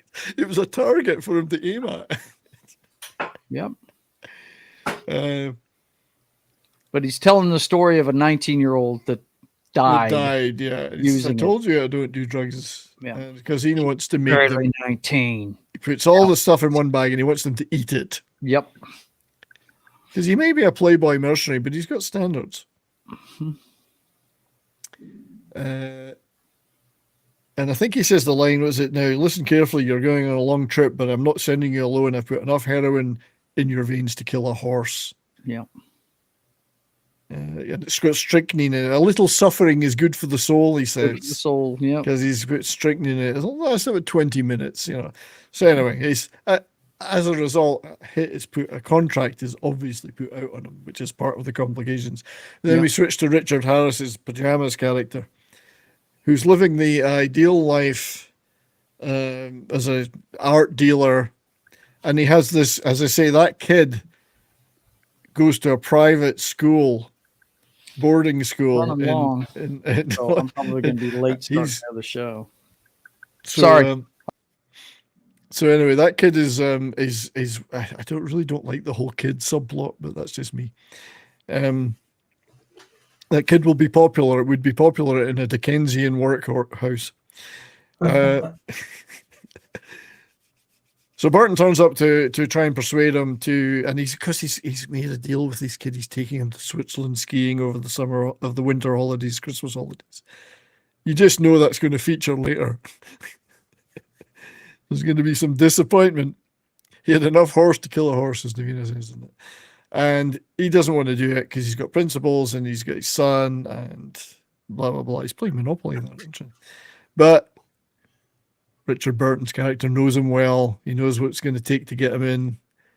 He asks us for planning advice. How would I get into this compound that this guy's being held in? And that's it. He's suckered. He's in. With the promise that it will be after the Christmas holidays. Yeah. Sorry about that, guys. That's okay, mate. Yeah, we're running a little later today, but so it's after the Christmas holidays, but this is where you find out that Harris's character is a bit of an idealist, whereas Richard Burton says, "No, I do it for the money." This guy does it because he believes, and he says Limbani's alive. Oh, he gets straight up mad at him when he tells him that. Yeah, he goes, "I don't care," right? Yeah, but he does care, and Burton knows that. He plays him. He's his friend, but he plays him, and he shows, "Oh, tell me how I'd get into this." Before you know it, he's planning away, and he's intrigued. Mm-hmm. so this is where he tells Foster, Barry Foster's character, I've got Rafe, but I don't have Sean. And he says, well, Sean's got a hit, the mafia, I've got a hit out on him. So he insists that Barry Foster has to pull the strings, get Matheson to pull the strings to get that hit cancelled. Right, going to pause it right there. Shit, I think I may have not got it, but one of the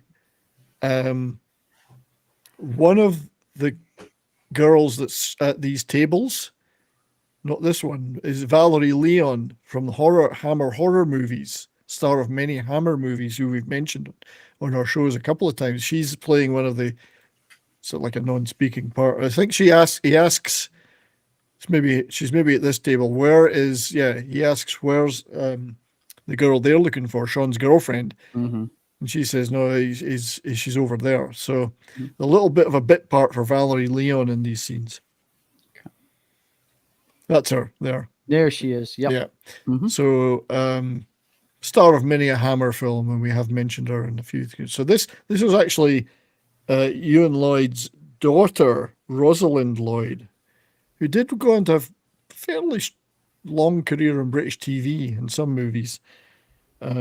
She's beautiful. Well, that's all I know. She is, and they persuade her. She's obviously very trusting, because it only takes a little bit of chat for them to persuade her to tell where Sean is. Yeah. Actually, before this, they'd gone around all the other girlfriends that he had. Right. And what's funny is they're making a big noise, like they're big time gamblers and stuff. And then he leans in and says, Heather, honey, we got to talk to you.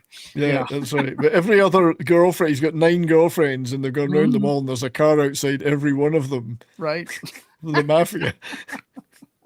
But they go, we're good friends of his. Just describe us, and okay, I'll tell you where he is. So she's pretty trusting. It gets her into trouble later. Yeah, he does. She gets into trouble. But anyway, he's living on the top of upstairs in this place. Not aware there's a contract out on him, but he is still on guard. And Faulkner informs him of that and says, we got to get you out of here because there's coming to this. Richard Harris is this is where the first use of, there's a lot of grenade scenes in this movie. Yes, there are. I love this one because they actually punch through the door to drop it. Yeah. So I think it's this one. The wrong room.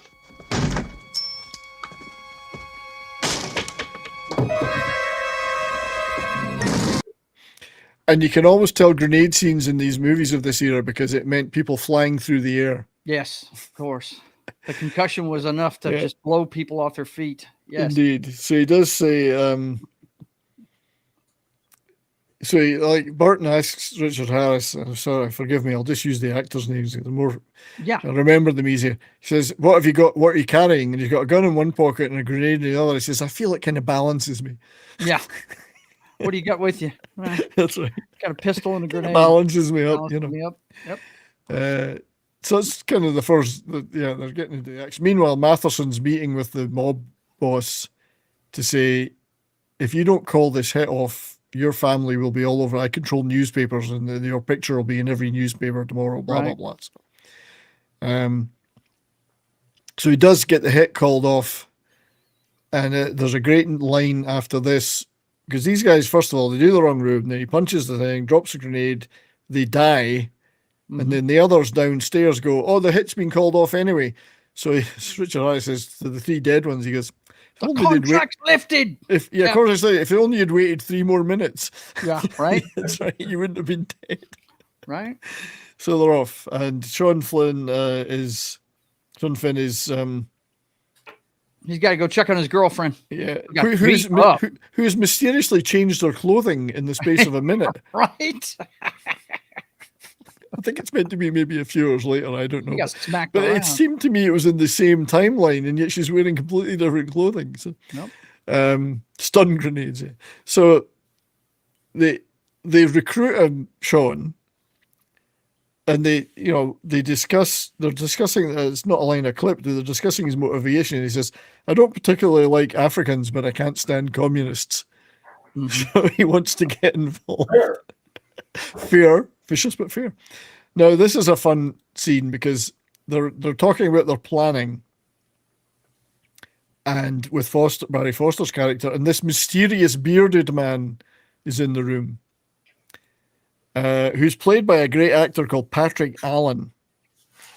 And he's a mysterious government man from an unspecified agency, who was actually, this actor, Patrick Allen, was born in colonial Africa. So he also went on to be in The Sea Wolves and Who Dares Wins, but he had a fantastic career as a voice actor and a presenter and he narrated lots of movies, TV show presenter on many great television shows, because he had a tremendous voice. He'd do adverts. Yeah. So you heard his voice all the time. If you ever hear Frankie Goes to Hollywood, Two Tribes, there's a clip of his voice in that single saying something. Yeah, but he was extremely well known in Britain at the time. Narrated many, many great movies and TV shows. Fantastic voice. Yeah, they're basically auditioning the plan for this guy. If he has to give it a green light, or it's not going to happen. Yeah. And it also has one of the funniest lines, because he keeps asking stupid questions. You'll be parachuting in? No, actually, we're going to free fall before dawn from 25,000 feet. The parachute... You'll be using oxygen. Would you allow him to pause? To be parachuting in? No, we're going to free fall. Like, no parachutes. Well, the funny thing is, at this point in history, the halo jump was still a very new practice. I mean, even the Green Berets only started doing it in like 1970. Mm-hmm. There we go. We're a bit bigger now. That's better. Yeah. So and that's those scenes. We're going to get to those. That the parachute scenes here are fantastic. Really, they are beautifully done. But yeah, this guy's mysterious government guy, and he's involved with Matherson. And obviously, like we know, Matherson's a shit, and he'll do anything for money, and the government will do anything they think can give them power or influence. You just know someone's going to get done dirty. Mm-hmm. Anyway, the plan, man, you need to kill them all. That's right. Yeah. Yes, I know. He's a bit like, are you going to kill them all? Well, yeah. The UN will go mad. Yeah, it's really good. This is typically what you use mercenaries for. Yes. Hello. So they're going to get into the recruiting stuff now, and this is where they recruit the regimental sergeant major. How are you doing? Well, my fucking roses are coming up well. And his wife does not like the colonel. Does not want to see this man. Oh, like him, because she knows what it means. But he used to get him bored because he's bored. And then we get introduced to Hardy Krüger, who's drinking the most pathetic thing anyone can drink in a bar, a half pint of beer. He's got a little half pint glass because he's broke. And he wants to get back to South Africa because he's broke. In fact, Roger Moore is the thing where he says, I just saw your landlady, and I paid her rent because otherwise you were going to be out in the street, you know. Right. So I've got all the notes of all the funny lines here. I'll probably miss a whole bunch of them. But what was it he said? I don't know, but your slideshow is going on without you, bro. I know. Oh, it's all right. It's just a slideshow. But the recruiting stuff. Oh, yeah. Free fall. Oh, okay, right, yeah.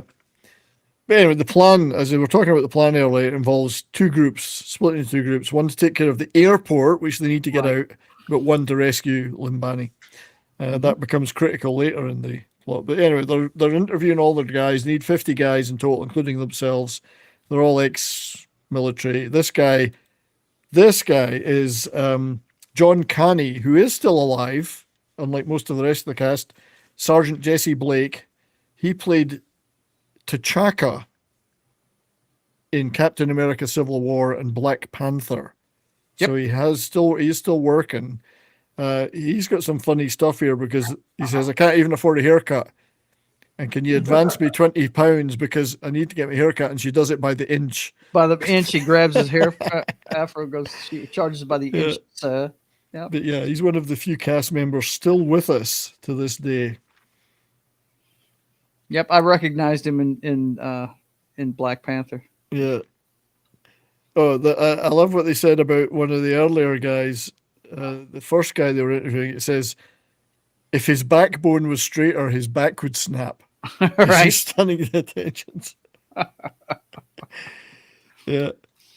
And then this Sandy, so that was aren't they talking about his weight in this one? Something like that? Something like that. But oh yeah, his wife won't be happy. He's gonna. I think it's either him or the Sergeant Major says there'll be some crying now when his wife finds out that he's going to this thing. This is the best right here. So this is that whole scene with and it shows that they don't care that he's gay. I mean, he says, "Oh, I've got 36 hours to get a divorce. I can't wait to see his face." His face, yeah. Yeah. Mm-hmm. But he says, I'm bored doing this hospital stuff. I want to get back into action. It's quite a funny scene, well played scene. Yep. And then he goes, Richard Harris has to go tell his kid that he's selling him into a Victorian orphanage.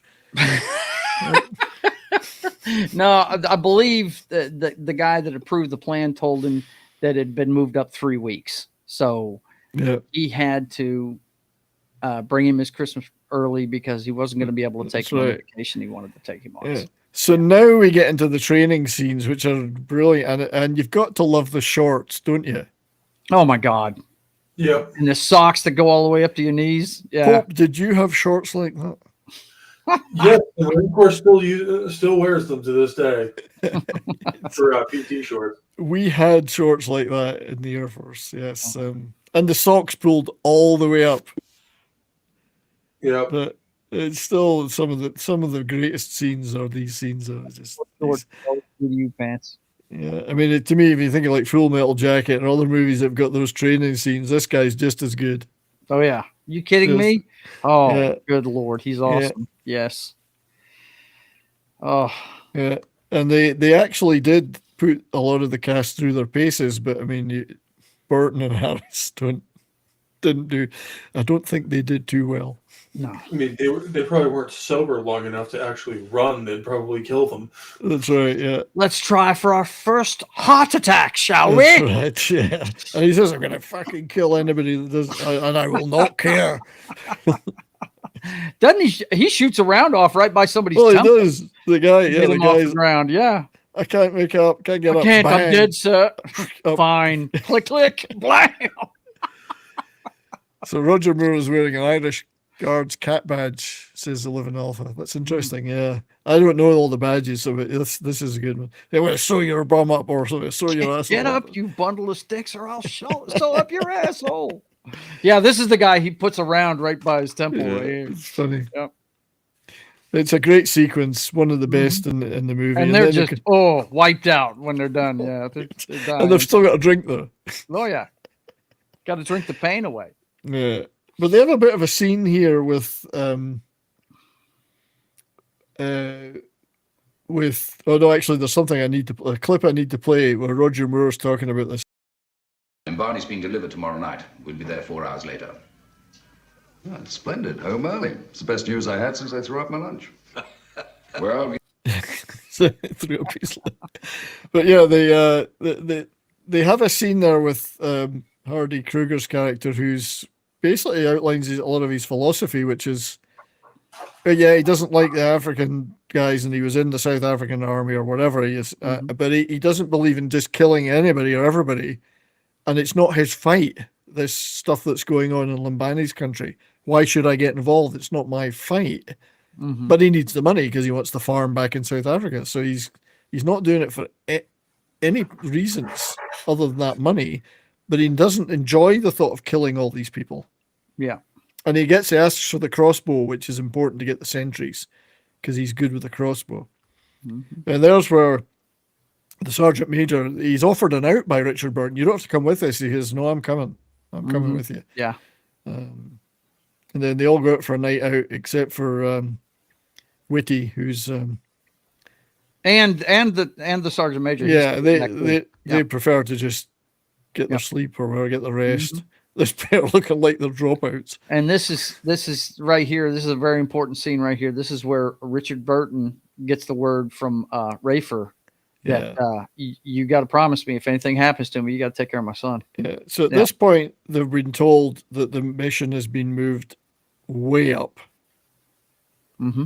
So they got to go. So they're writing you saw them writing their wills, whatever. Mm-hmm. Everything's been pushed way up for some reason. And he also gets Faulkner to say, if I die, could you look after my son? Mm-hmm. Which is important. Yeah, and it's funny when Faulkner hears this, he goes, "Man, don't you have somebody else? I'm drunk half the time. I can't take care of a kid. Yeah, like, you got to promise me, man, or I'm not going." That's like, right. All right. He lets him know, I'm a drunk. I'm not going to be. That's right. But he says, "I made you the Godfather now." So, Yep. So this is another brilliantly done scene. Well, now what we're seeing interspersed with them going on the drop is shenanigans from Matheson and the government guy. They're meeting the leaders, the current leaders, the dictators of the country that Limbani used to be president of. That they're meeting fixing them. to go in. This incursion is going into, yeah. And they're going to use this as you were saying, as a lever to get something out of them. But this whole drop sequence is fantastic. Yeah, it is. Really well filmed, scored. Roger Moore's got a few. Oh, here's a quip from Roger Moore. I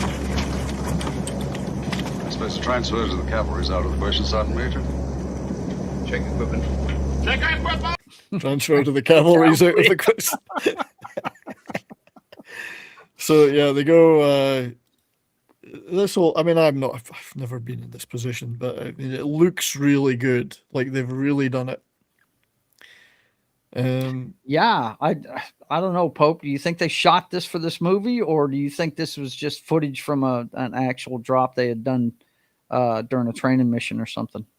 I'm not so sure, because it does look really professionally done. So I don't know if they did it specifically for this. The filming of it is great, though. Yeah, it is. I mean, it's fantastic. spectacularly well filmed. Mm-hmm.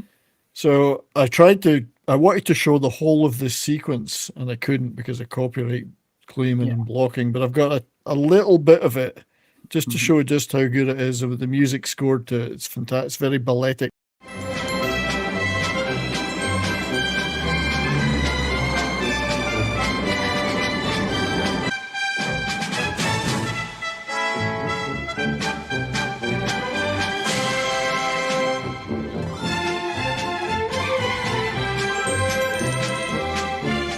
It's fabulous. Yeah. Yeah. Really nicely it's pretty done. cool. A massive humanity jumping out all at the same time. It's very So they all get down, and I think there's a joke around. I don't know who it is that says it, but Faulkner says, "Are you okay?" And he goes, "My heels are where my balls used to be."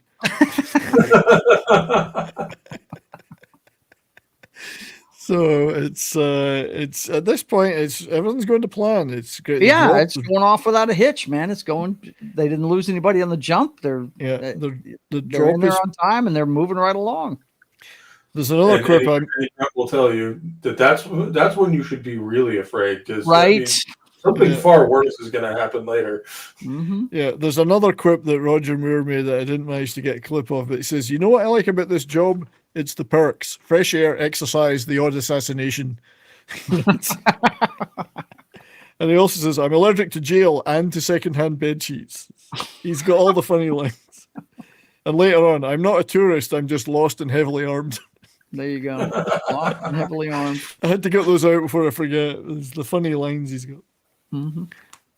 But yeah, what is he attached to these crossbow bolts? It's something that's supposed cyanide. to. Yeah, so that's there's explosive. What's the word? It's not tip. There's another word. Explode. They explode when they go in, and they've got cyanide on them. So Right. they got to die within a second. That's what's going to keep it quiet. Yeah, And he's right. He said, because there's 100-yard firing range. They've got visibility range. They need to fire from further than that. He says these can kill at 300 yards. So. So it works perfectly. So far, everything's groovy.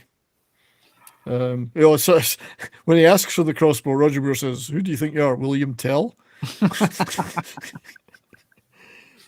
Yeah.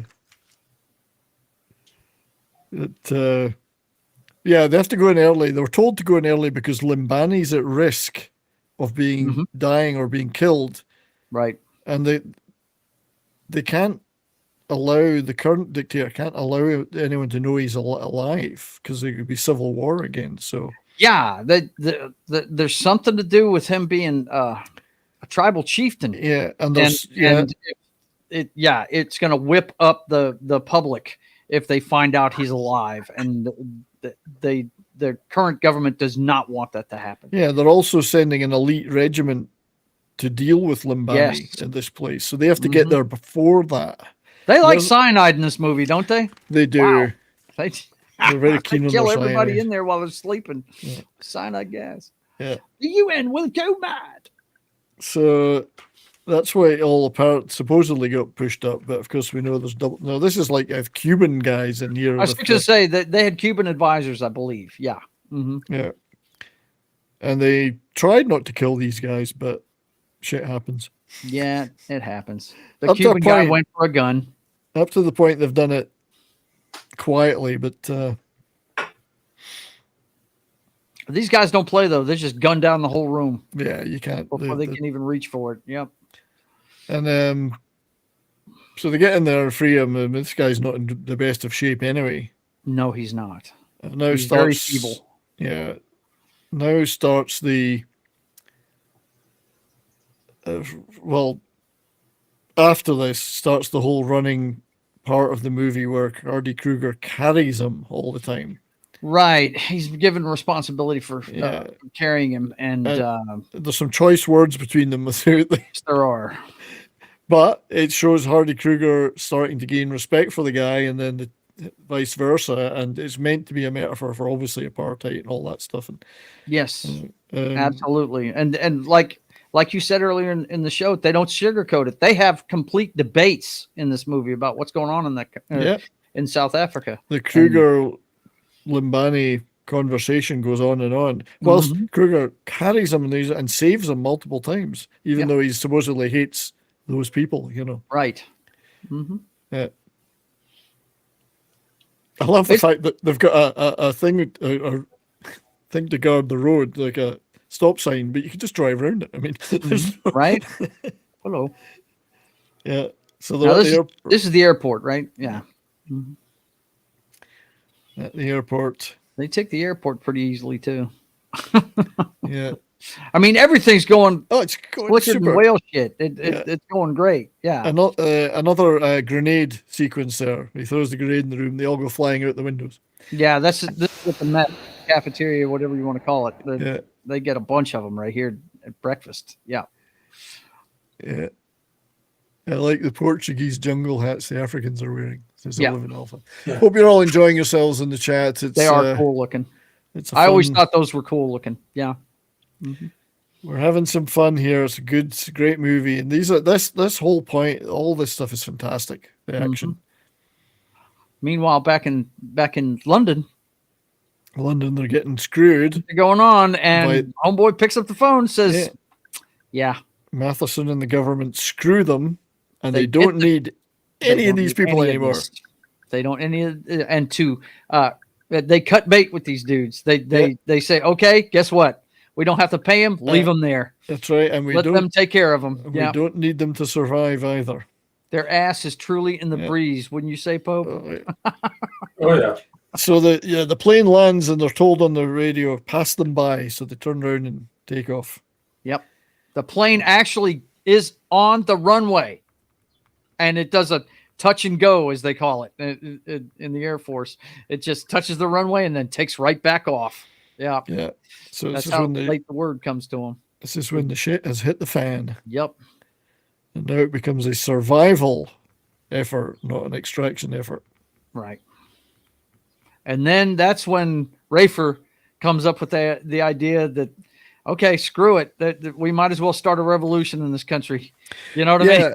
Well, this is it. He goes, there's only one direction we can go, and that's towards Limbambi's tribal area. Yeah. And we'll let them know he's alive and stir some shit up, because that's it.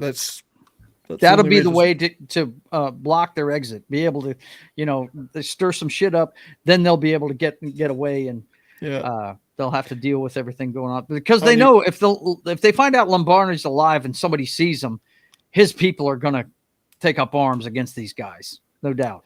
That's what he's thinking, because they don't know he's alive. Mm-hmm. Yep.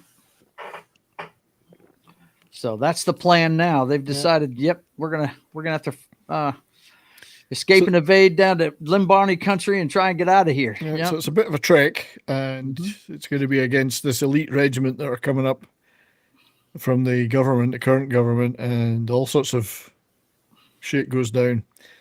And they haven't even got any booze with them. No, that's why Richard Burton's so upset. They got no booze. Snorty says, "Why do you think he's sweating so much?" Yeah, that's right. Yeah, but yeah, this lot are patting themselves on the back. Now this is one of the most interesting sequences where they're going across this bridge over this dry river. I have some problems here, and we'll get to them in a minute. But anyway, they're about to be attacked, which is one thing. But we'll wait till we've got to it. So yeah, here they are crossing this thing. And it's a dry river. Yep. Like there's nothing there. But they go over the little bridge. And then the bridge gets attacked. Yeah. And this is where they're shooting and fighting, and the plane arrives to attack them. Right. So fine, that's okay. Great. People get killed, they start fighting, plane arrives, drops a bouncing bomb. Shoots at them first, and then shoots at them first and comes around for another go. But they're and there's some of them left on one side, and there's some of them on the other side. Bear that in mind, because the bridge gets blown up, and they're saying, well, and they're the vehicles they can't cross. Yeah, but they're we can't connect with each other. Those that are on either side. Well, you could drive across the dry river. Yeah, well, there's no water in it. It's not that deep. It's not. Why didn't they? Why was this a problem? There's well, a lot of those riverbeds are so soft that if you try to drive a vehicle across it, it's just going to get stuck immediately. I can only assume that's what it was, because otherwise it's like, hey, I can see you. It's a few feet deeper than the road. Right. It's like that gag in Robin Hood Men in Tights where you fights a little bit and then just go around the creek. That's right. Yeah. To this day, it's always stuck with me. Why didn't you're shouting at each other? You're separated. Why don't you just drive over the river? Like, anyway, here's the blowing up.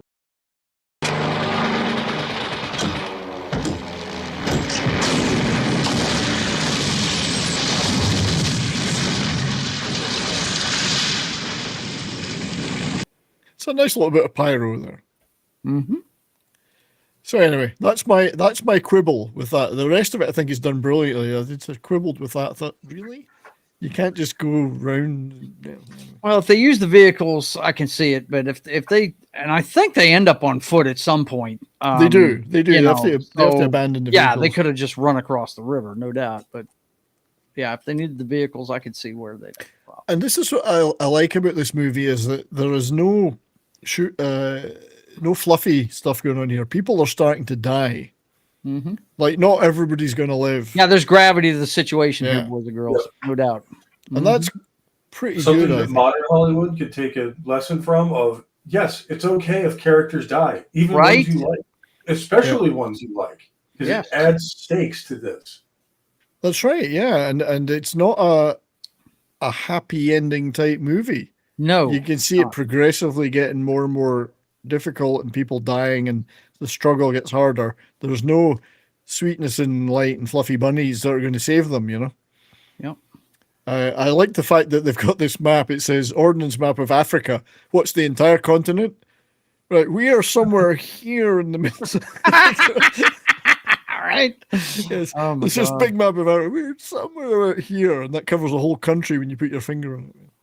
But yeah, you see Krüger manfully carrying Limbabi, I can never remember, all the way, and they're bantering a lot of the time, and there's a lot of the N words and gay words. Yeah, he's using language that's basically he's dropping. It's a South African word, but it's basically like dropping an N-bomb on somebody, and he's doing it the whole time. Yeah, but he actually doesn't. He does it because he wants to do it, and he wants to save him. He comes around to the end wanting to save the guy, and they talk a lot, and there's a little bit of an understanding. Is it? You need me to save your miserable black life right now, don't you? I do. Then you may need me to save yours.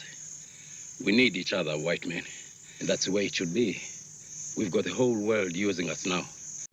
So they start to come to a bit of a understanding, which is Hardy Krüger liked the character arc that he had. Yep. You know, yeah, it's definitely great. I mean, he starts off telling him, "Look, the whites have all the money down there. You know, you need us more than we need you." And he's saying, "Look, you know, you need you're going to need us one day." You know, that kind of thing. And it's starting to wear on him. It's starting to wear down Krüger's character. He's starting to make a breakthrough with him. Well, despite himself, he starts to like and respect the guy. Yeah. And he. As we'll see later, he takes it to its logical conclusion with that. So, yeah, yes, the key word with the hard R. Yeah, you get a really good shot of that SLR right there too. Which, like, this is perfect for Africa in the '60s. I mean, they've got Uzis, they've got FALs. Like, that's exactly what they would have. We dump those things into the Africa by the millions. Yeah. I thought the production value of this was really good. Oh yeah, and I love the even the tree they picked to film this next to. It's a really old, you know, very striking looking tree. So they actually film. There's some great filming going on, and it's in challenging conditions. Yeah. For sure. So now they're reaching his village, or they're into his area now. This is where you meet the. Yeah, they kill the pig because they didn't know what it was. I think they thought it was, but they meet the priest. Well, I was going to say it pissed off the priest for sure. You just fucking killed me dinner. No, no, he's not quite like that. But he's not pleased to see them. No, put it that way. He's not, because he knows trouble's coming behind him. Yeah. He knows that for sure. And this is where our medic gets his heroic scene. So he fights the rear guard action, and I don't mean that as a joke. No. Against these elite, it's the elite Congolese, or not Congo, it's a fake country, but the elite soldiers are.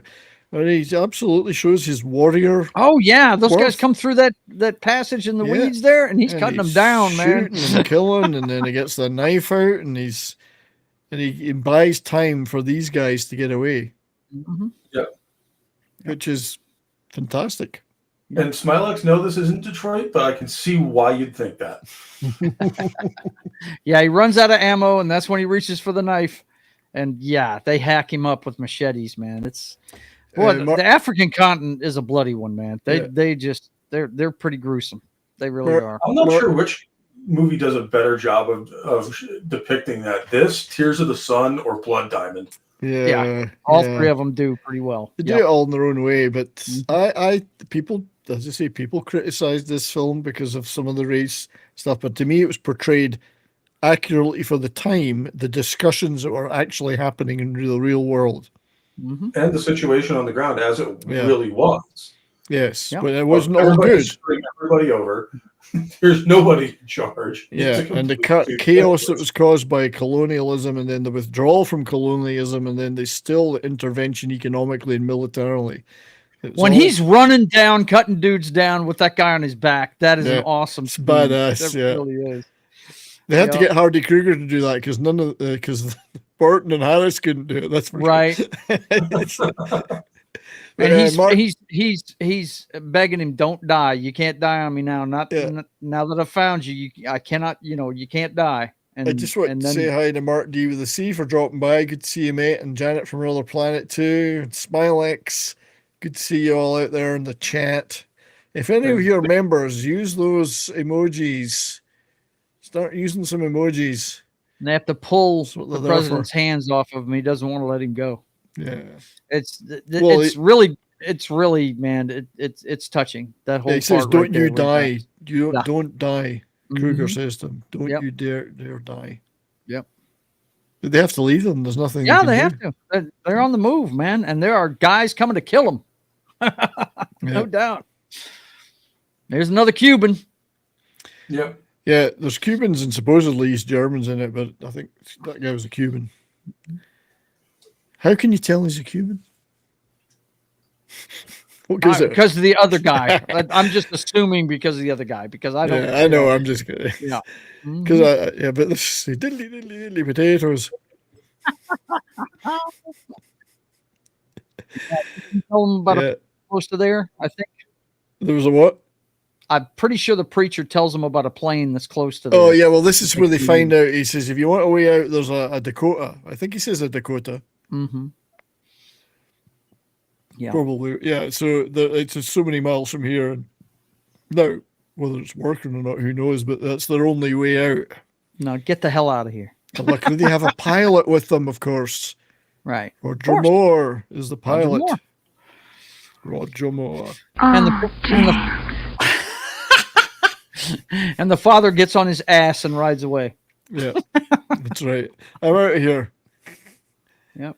But yeah, he's always got the cigar like that. But at this point, they're escaping and evading all the way to the plane. It's just skirmish after skirmish, trying to hold these guys off so they can get to the plane. Yeah, it's rear guard. Mm-hmm. Yeah. Yep.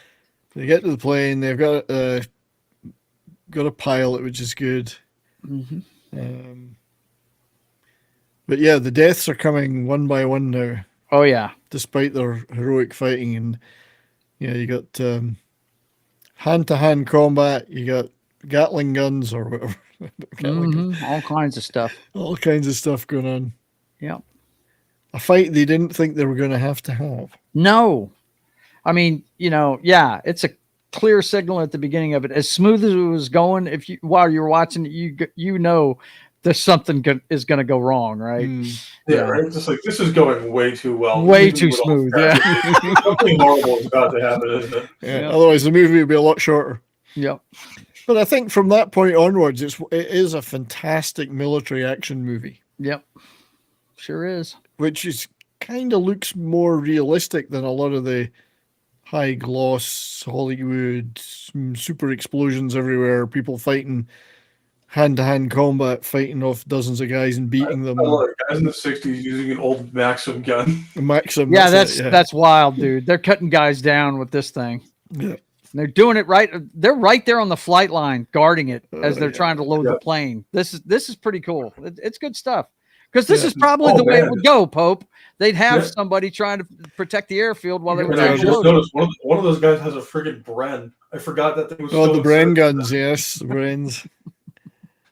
It's fantastically filmed and choreographed. Really good action, military action. None of your slick kind of martial arts type action. This is just down dirty in the weeds. Yeah, doing whatever they got to do. Fighting for your life. Yep. Yep, that's it. Poor old Sandy bites the dust at some point. Yeah, he does. It's a shame. A lot of them don't make it. Yeah, they start to, and then of course some of the, there's a couple of really big ones to come. Hey, D-Bud Martin's taking off. Thanks for being here, mate. Thanks for all the modding. Really appreciate it, buddy. Take care, Big Daddy. Take care. Have a good night. Yeah, we're running a little later tonight than normal, but thanks. By the way, anybody, I start at 6:30. I may have to back it up a little bit because I do have to get some groceries down my neck before I start that for sure, mate. Stream. So we're almost at the end of the slides. Oh, I'm not leaving this. I'm not leaving this. Yeah. But, I'm actually surprised we managed to get everything in because I actually truncated a lot of the actor profiles and stuff. Yep. Just to try and fit it all in. That was a good shot. Yeah, it is. Yeah, and there's a lot of good shots in this movie. The cinematography, the editing. I have nothing but praise for this flick. I really do. I love the British cast as well. The British character actor cast. Yeah. Yeah, this is it. This is when they're the most vulnerable, man, because they're loading the plane. They're about to go. Yeah. But it just isn't. It's there's no happy Hollywood ending to this, which I like. They didn't all miraculously survive. Yeah, they lost a lot of guys. Mm-hmm. And there's a lot of widows at home as a result. Yep. There's a lot of crying proctologists. Fucking too much, man. Here we go. Mango Badger, good to see you. Thank you for being here. Thank you all for being here. We've got a nice turnout today, a nice big crowd in the chat.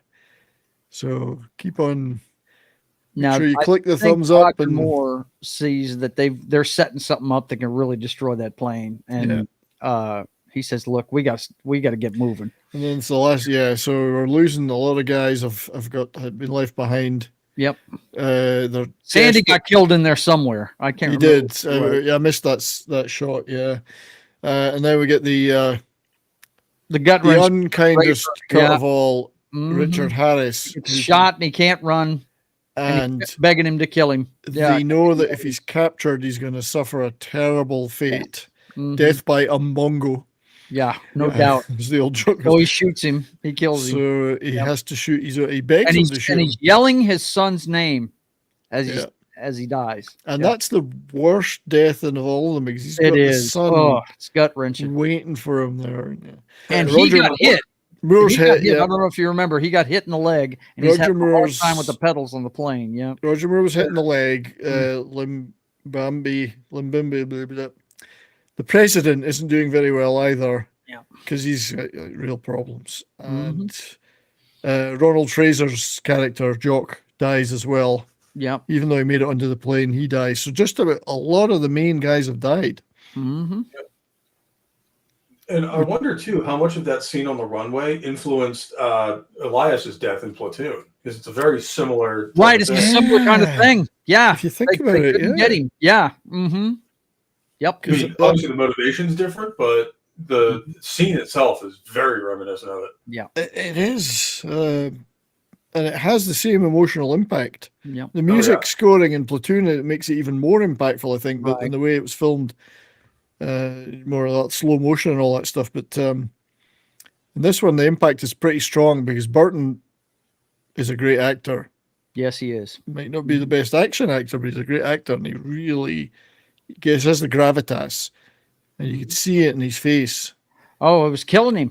He didn't want to do it, but he knew his buddy was going to get hacked up, and he just So I think they've headed to Rhodesia here. I think they said, and they've got an emergency, and they at first they weren't going to let them land until they said who they had on board. Right. And then they got the locals out to light this runway, this strip, so they can get it down. They're out of fuel. See, the Burton's got that look. Yeah. And they make it down. But Oh, the president dies. So it was all for nothing, in a sense. Yeah. All their guys died, and the guy they were trying to rescue died. Yep. So it was all for nothing, which makes this scene just kind of a bleak ending if you think about it that way. This one has to happen, though. Yeah. This one has to happen right here. That's right. Yep. So he says, I had to learn a lot about breaking into disabling alarms to get in here. Right. Mm-hmm. But yeah, he's come for retribution and money. And he wants money for the money. Yep. For the survivors and the wives and the widows. Mm-hmm. I think there's $500,000 in US dollars in the safe. Yep. And then Matheson, being the kind of guy who thinks he can negotiate his way out of this, but no, he gets gut shot. Yeah. That's what you deserve, you fricker. Mm-hmm. This is why you don't screw over the mercs. That's right. Bad if they live, they're not going to like it. He goes to see Emil, and he says, let's talk about your father. I just wanted to say hi over on the Rumble side to Dude Bro. Dude Bro is in the chat there. Good to see you, mate. Eric K's over there. Good to see you too on there over in Rumble. Where yes, there was 25% more proctology scenes over in Rumble. Bundles of sticks.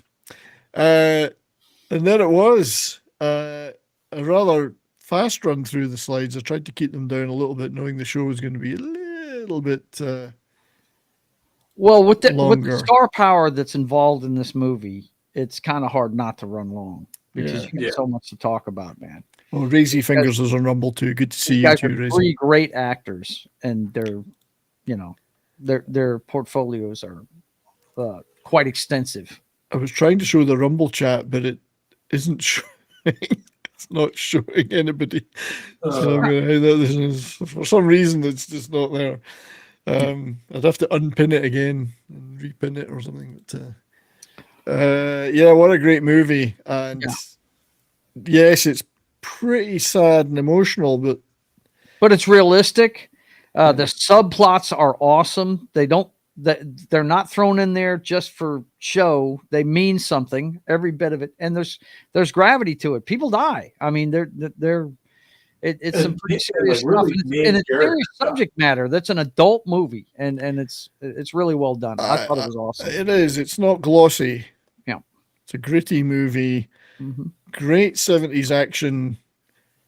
A lot of it based around explosions and people flying through the air. Yeah, it's too funny, man. Yeah, that's the only thing that's over the top is the explosions of just a simple hand grenade, a frag grenade.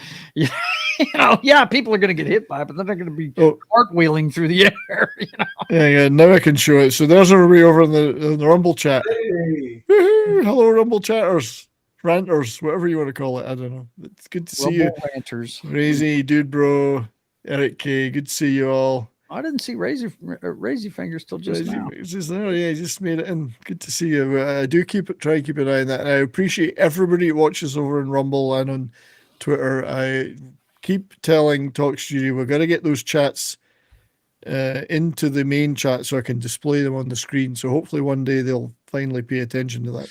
I hope you're ready to give me lessons on this program you have here, because it looks like that's what I'm going to be switching to at the end of July. It works very well for me. Just that Rumble chat integration is the one thing it's missing. So, but from a military perspective, Pope, how do you feel about this movie, and where does it sort of stand in the list of all these other great military movies we all know?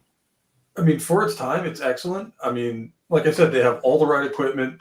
The tactics and planning is exactly what I expect out of an operation like this.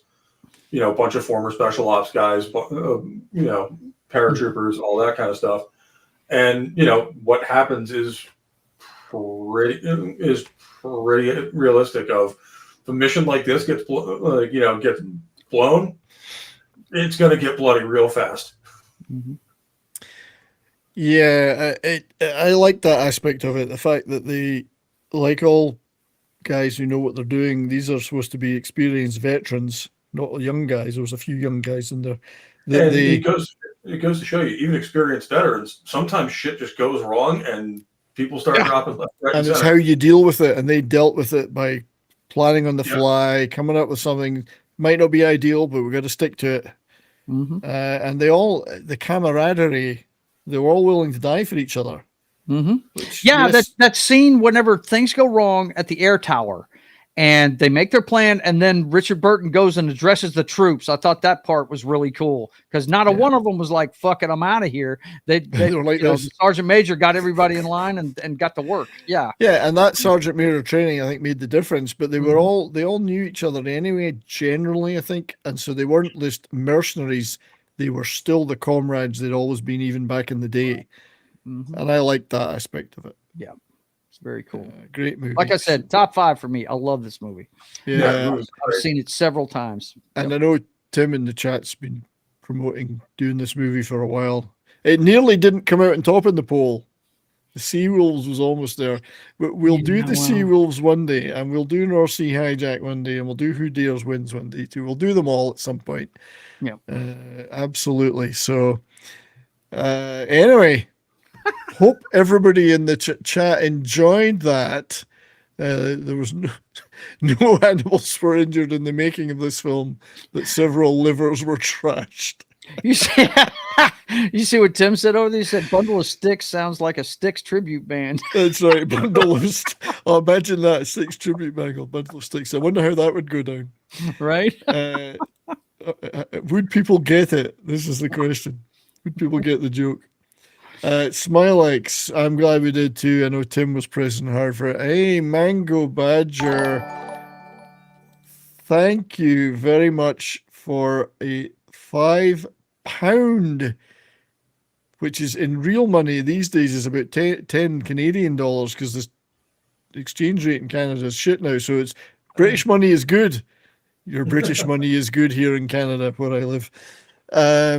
5, thank you, and I hope you enjoyed the show, Mango Badger. £5 for Mango Badger. I worked with Rosalind Lloyd, who is still, I think she's still with us. Very few of the cast are. I think she is, who played Roger Moore's girlfriend in this film. Lovely lady, yes, June Lloyd's daughter, and she was in a lot of stuff in 70s, 80s, and 90s. I hope Guy Ritchie does not remake it, which has been rumored. Oh, really? Didn't know about that. Although Mobland is good, that's on right now. I'll tell you, if anybody was going to do a remake of it, I think Guy Ritchie would be the guy to do it. Yeah, what about, Gareth, is it Gareth Evans that did The Raid and does a lot of good stuff? He might be good. Okay. Pope, what were you saying there, son? So I was going to say the same thing. Like, if anybody's going to do it, Guy Ritchie would be the one I'd pick to not screw it up. But given modern Hollywood, So there's some movies that don't need to be remade, though. And this this is one of those ones, unless you're going to do it perfectly, don't touch it. Yeah. So I do want to play a clip to thank Mango Badger for that super chat. And I'm not a kind of channel that keeps begging for super chats, but they do help, guys. Thank you very much. We're going to play you something fun for that. Maybe this one. James Bond. I'd like, give me a ping, Vasily. One ping only, please. You think you're pretty smart, don't you, Trebek? Your mother likes it. I don't know. I'll have to get some better Roger Moore ones. I've got a lot of Sean Connery. So. Oh, man. That's because he's Scottish. We know what's up, man. We know what's up with that. The chat, you've been absolutely wonderful today. I really, really is American money good in Canada? It is. It's pretty easy to change here. Charles III currency. I haven't seen any in Canada, but his face must be appearing on money somewhere by now, I would have thought. Maybe his face or his arse, one or the other, I don't know. Big Dave K, no problem, mate. Glad that you enjoyed this one. We'll be doing more movies kind of like this in the future. I've got a ton of stuff lined up. I just got to pick which ones. I just, before I talk about what I'm going to do on the channel soon, Joe, anything you'd like to plug? Yeah, just look, guys, it's only 13 minutes till I'm supposed to be on, and I do have to eat, so I'm probably going to back it up 15 to 20 minutes so I can shovel some grocery down my neck. But we got part 7 of Mass Effect 2 tonight. So, Mass Effect. I love Mass Effect. So you guys can check it out. Report to the ship as soon as possible. We're bang, okay? We'll bang, okay? You had to mention Mass Effect, didn't you? I'm gonna go over there right now and put a note in the chat and let them know, yes, I'm doing the show, but I gotta eat. So, but I don't mind, because I'm telling you, this is one of my favorite movies. I'm glad we did it then, mate. And thank you for being here as always. Sure. And WG says Dogs of War. We'll do Dogs of War one day. We'll do Sea Wolves one day for sure. There's so many movies. Mm-hmm. It's tough to get them all in. But thanks to Joe for being here. Pope, my friend, thank you too for being here, brother. Appreciate it. What you got going on? Every Saturday night you can catch me over on Rumble at 11 Eastern for Midnight Mass. It's a really great time. I just did a little 2-hour radio show playing you guys some of the music I'm listening to and some of the stuff I think goes underappreciated or flies under the radar, and a lot of new releases too. So hopefully you'll join me for that. Other than that, well, you can catch me here every Monday and Sundays sometimes on Vinyl Revival for their music reviews. And I've been considering starting my YouTube channel up again, doing gaming stuff. Oh, nice. Good. Good. Because I've been meaning to get back to that. That's actually where I started the channel at. And then we'll do some fun stuff with that. Nice. Good one. Sounds awesome, man. Sounds awesome. I'm trying to get rid of that stupid font. Well, I can't seem to get rid of it. We're stuck with it.